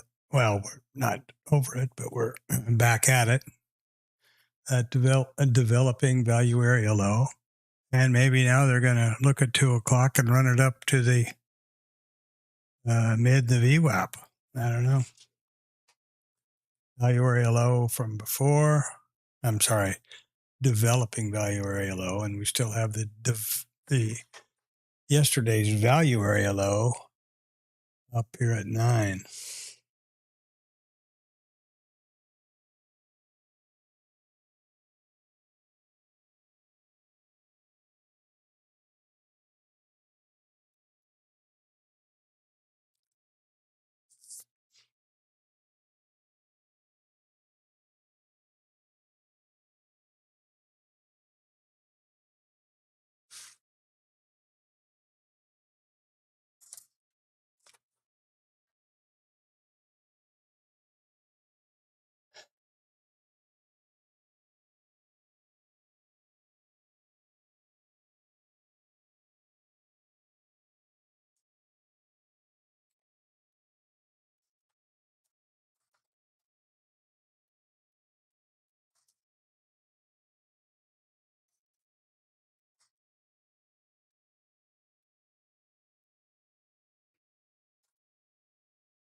Damn it. Damn it, damn it, damn it. Damn it, Janet. And the IB low up here again. Well, I missed that typing to somebody else, so that was pretty stupid.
I'm sitting here typing and reading something on another screen here with a friend of mine from Denmark, and I totally spaced out talking about this.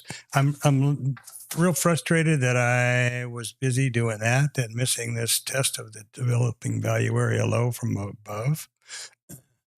We've chewed through this liquidity. They've got a little bit of a lid on the pot here, whether they're trying to just be cute or not. And we've got the mid VWAP and VPOCs above us. So I think I'm looking to try a long here. It's not a breakout. We're coming off of that pullback. Value area low. It is 2:00.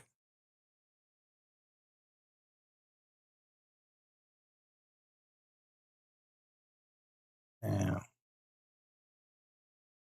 Not sure if that's such a good idea into the IB low or not. No, it's not. That's a place where the high time frame takes a stand frequently.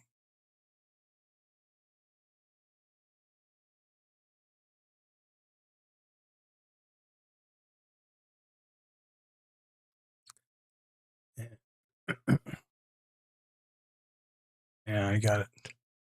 Being asked questions here on this other side. I will not take this trade. Mouse is down.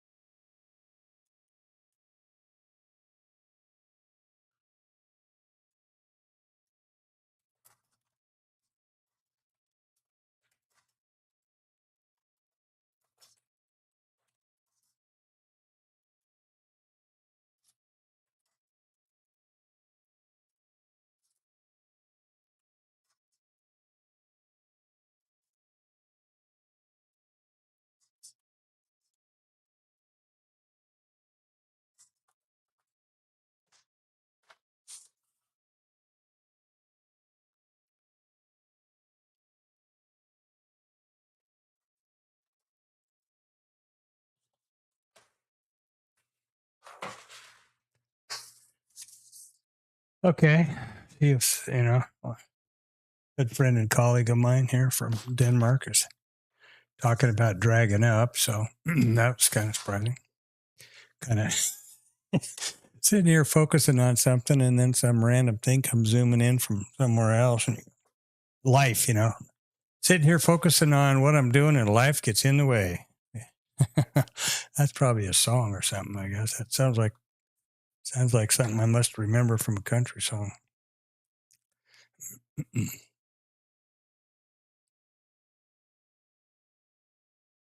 Sounds like something from a country song.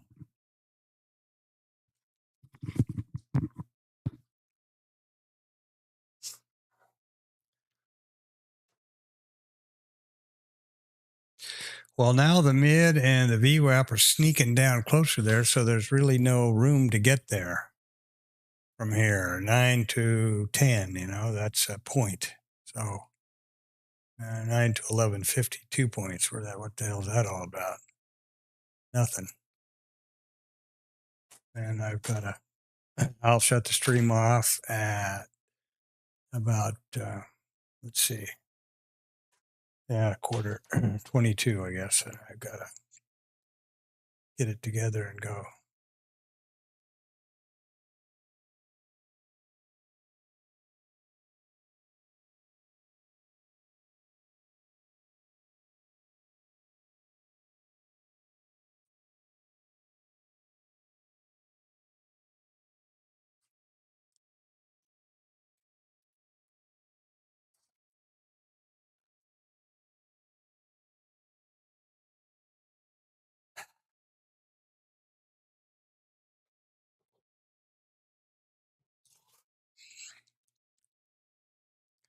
Yeah, good thing I remembered.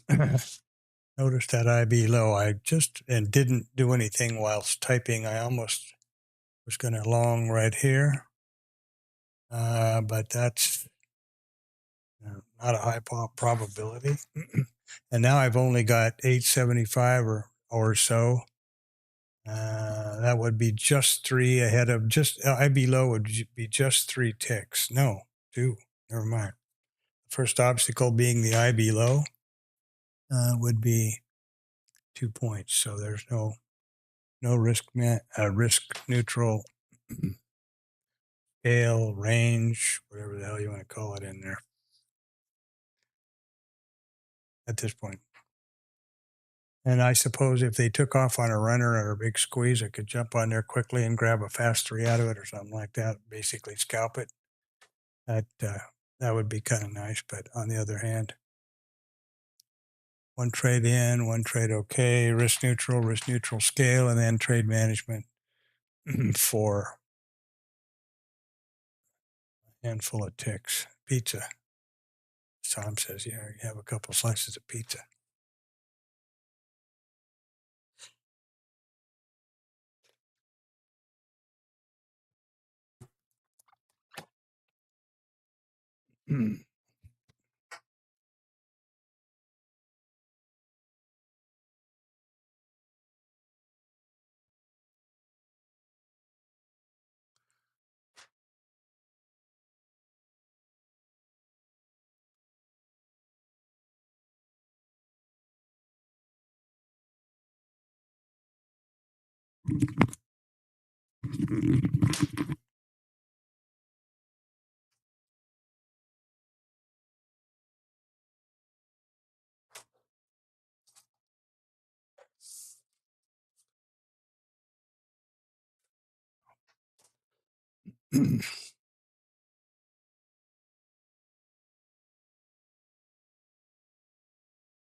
Yeah, I'm still not thinking that's a good idea to go long into the IB low and the mid and then the VWAP, even though the mid VWAP POC is a normally structured TLab and vetted trade. In this context today of everything down, that long would be basically a counter trend. And how many goddamn times we tested the IB low and sold off. So I'll watch as much as I can until I have to leave.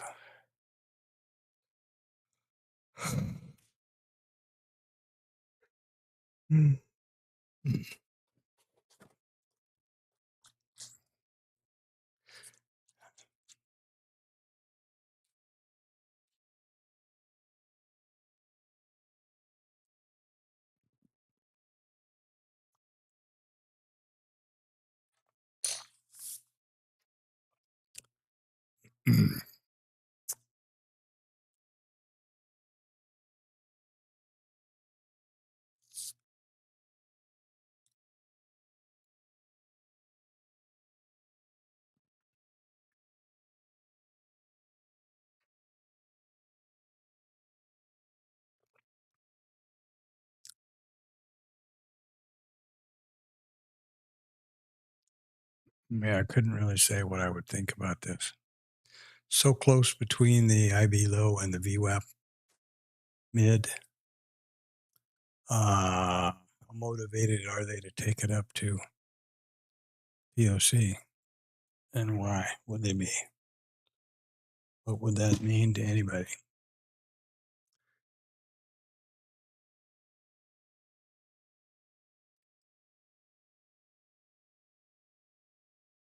That IB low sure seems to have an attraction. Or some horsepower or whatever, eh? It's been tested quite a few times here.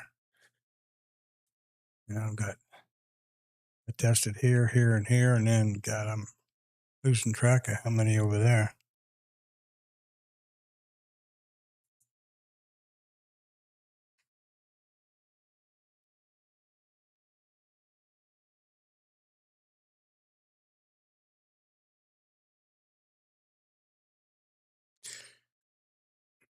And another brick in the wall for hesitation here is against the context of the day, button up against the IB low. Right above it is the mid and then the VWAP, and both of those are typically sold. It could very, very logically expect sellers to hit there when the price gets there. So, it even got in now at say 9, the bottom here. Get in right now at 9.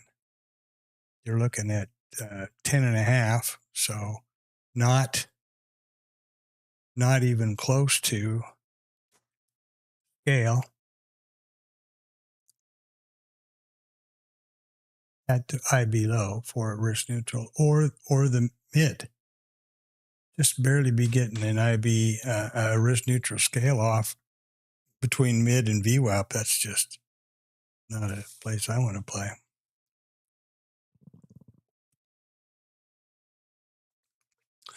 And probably all this analysis of why not to take the long probably should have been considering shorting the damn thing.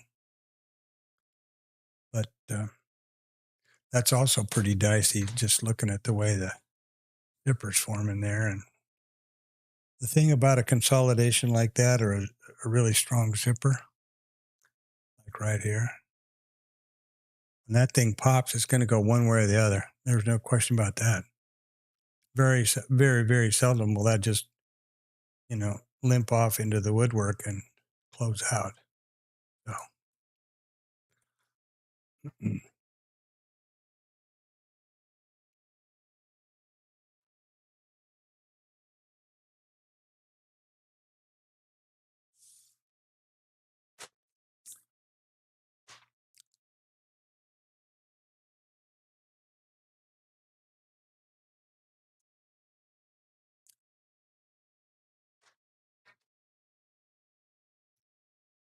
So there's the sell-off. Right now we're at 10. Any one of these upper tests would have been or right here and specifically would have been the scale right now for risk neutral. Right here, 7. And then, whatever happens next, helmet. Short, scale, helmet.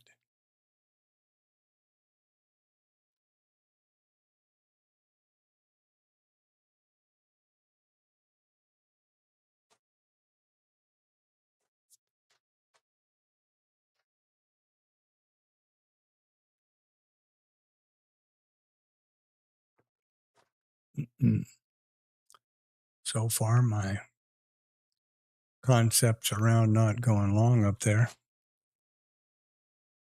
seem to be validated. And here we are back at our old friend, the developing value area low. Will they test and bump up? Will they crap through? I'm at this point in the day, I'm thinking that's not a question to even care about asking. It's interesting to watch, but yeah.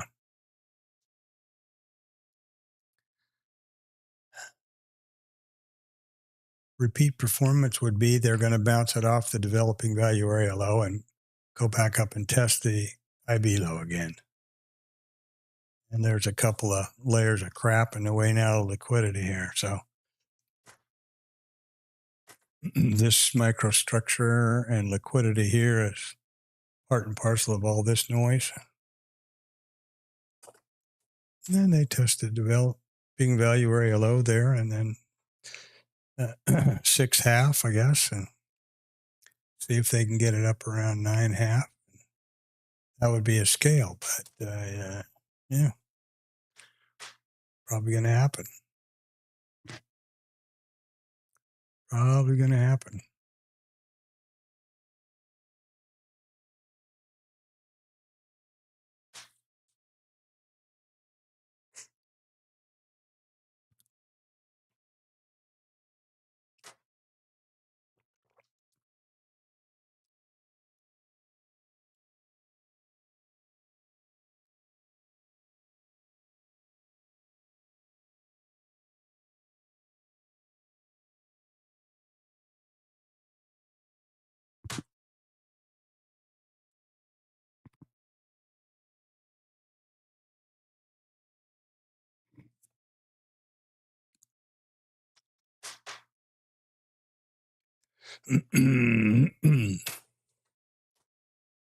Yeah, well, hour, huh? Not so much. It is looking pretty consistent as far as, this is the blue line is developing value area low and developing value area high. So we tested it up here and tested two or three times the IB high, IB low, back to the developing area high again, and now we're heading back up this way. Are they going to just load and reload and get more bullets to get up here and fire through it? Who the hell knows? I certainly don't. And it's not any kind of a momentum or range, that I would feel comfortable with. For example, even if you pick the developing value area low spot on right here, had a resting order or something and got in exactly there at 6.5, still not scaled. Not scaled for the risk neutral until here. Another 0.5 point. Now, probably going to happen here in a second, but my point is there's not just apparent momentum going in the direction of the trade. There it is. Now that would be a risk neutral scale. Now who cares, right? And they're going to lift off and may well take it up through the mid VWAP and towards POC. Still got this big thing and this big liquidity, and then of course the POC liquidity. 254 here and 254 here, $1.79 down here, 242 at the POC. And we're back at IB low again. Now they're going to get through it apparently to mid. Now it could be an opportunity for what I would have probably normally have taken as a breakout. Okay, we've hit these targets and now it's a structured trade mid VWAP POC, right? And lean on the IB low, I guess.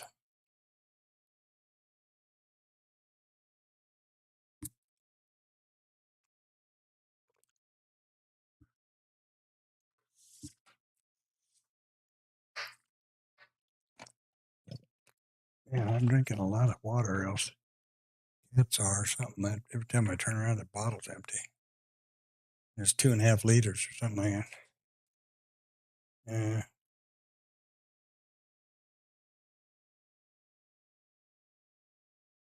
1,800 milliliters, yeah.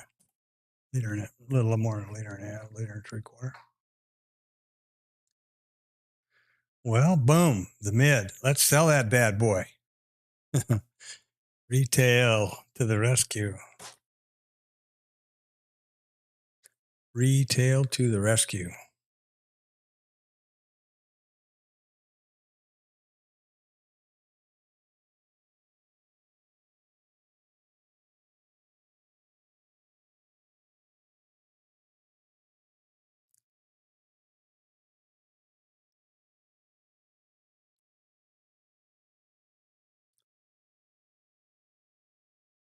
And I've got to start thinking about wrapping this thing up and making the move that makes the difference here. Take a moment here for a be right back bio break.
this is the kind of a day that I would expect them to do some sort of a squeeze and just hammer this thing up like a closing swing trade kind of a thing.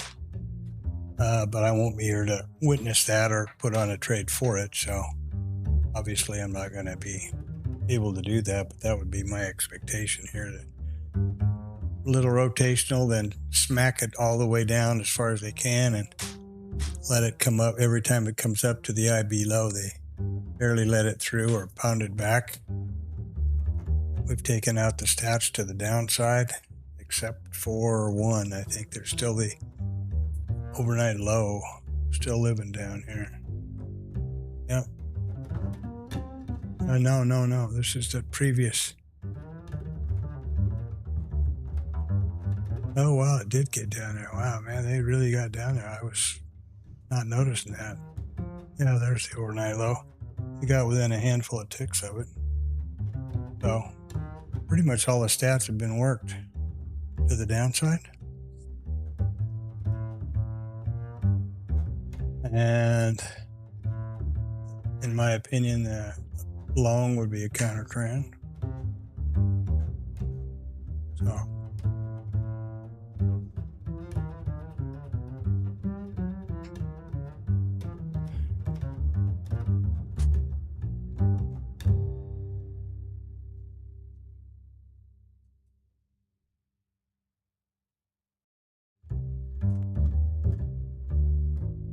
yeah.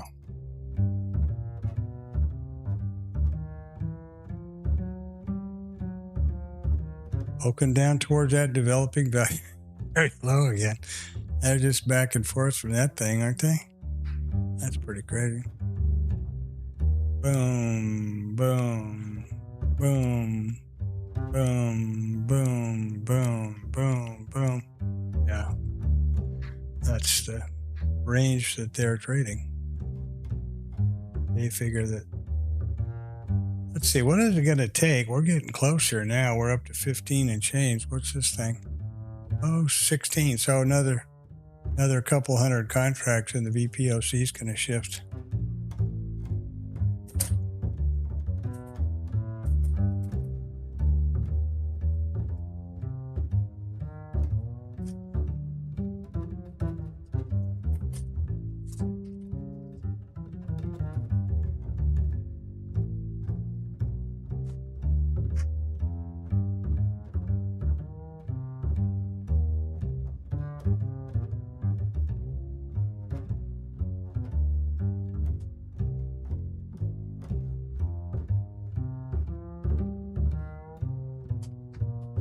Yeah, so don't know what to think about all of these things, but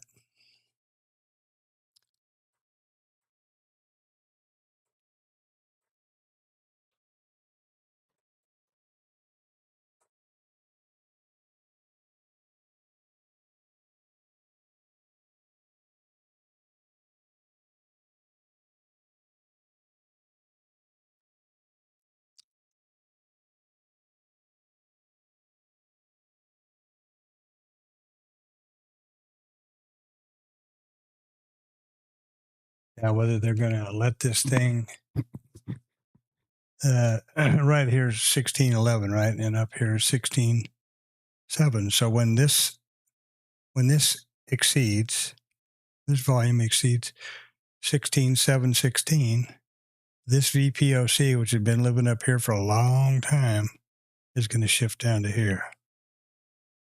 That would be a Vpoc migration shift lower. The problem with that kind of a trade for me is the time of the day. I'm not sure if it has the same sort of impact. Don't know.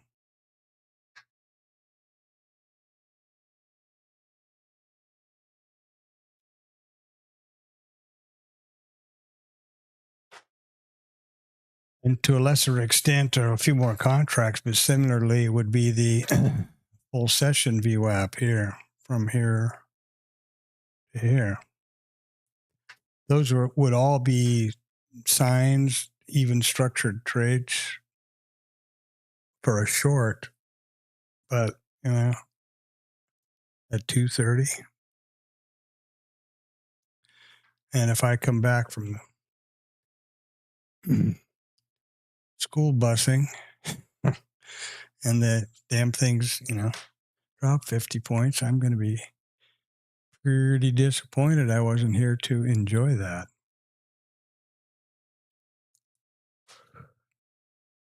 But such is life.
So it seems that the Vpoc shift down has occurred here, and that it has had a certain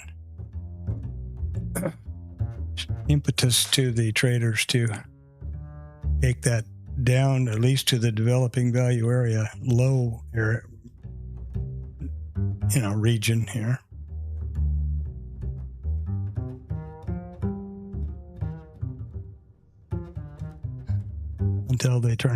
Until they run it up. Got no idea. Don't have a clue. It's going to go up or it's going to go down. That's pretty much for sure. I predict it's going to go up or down. And I have a 100% win rate on that prediction.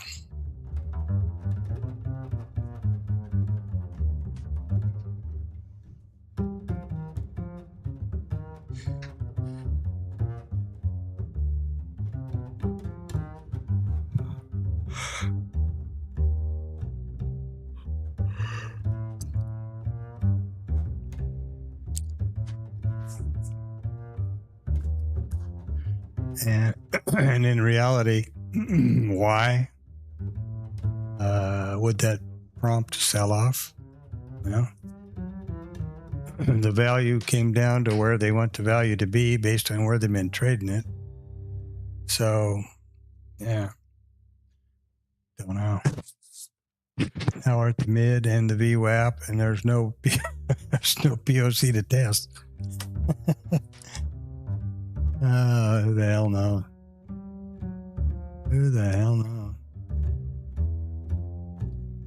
Take them a while to get it anywhere else. They'd have to get clear back up to the previous VPOC area up here and slap some trades on it before they could get this thing to shift back up. I don't know why anyone would be motivated to do that, but now we're at the mid and VWAP, and they're having their usual bubbleosity effect. And it looks like a good long now. Some dork was talking about long at 02, so he's got 10 on it. There we go now. They're going to squeeze him, I guess.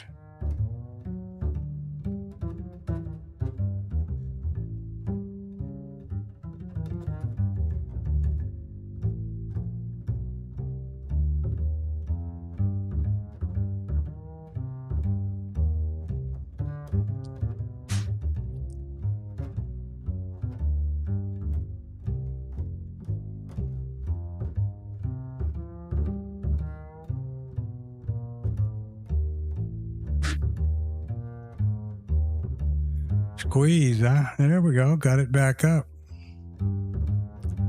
There you go. I didn't see that one down there. I was looking up here. Yeah, they brought it. They got it right back to there now.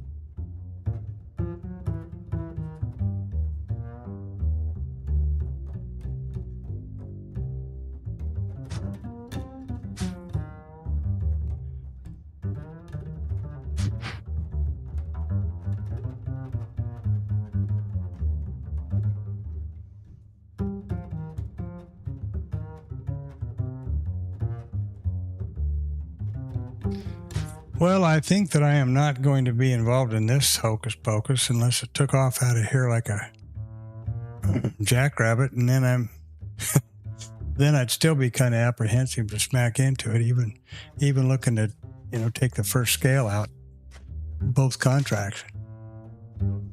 So I'm going to wind the stream off here and get ready to go pick up my family.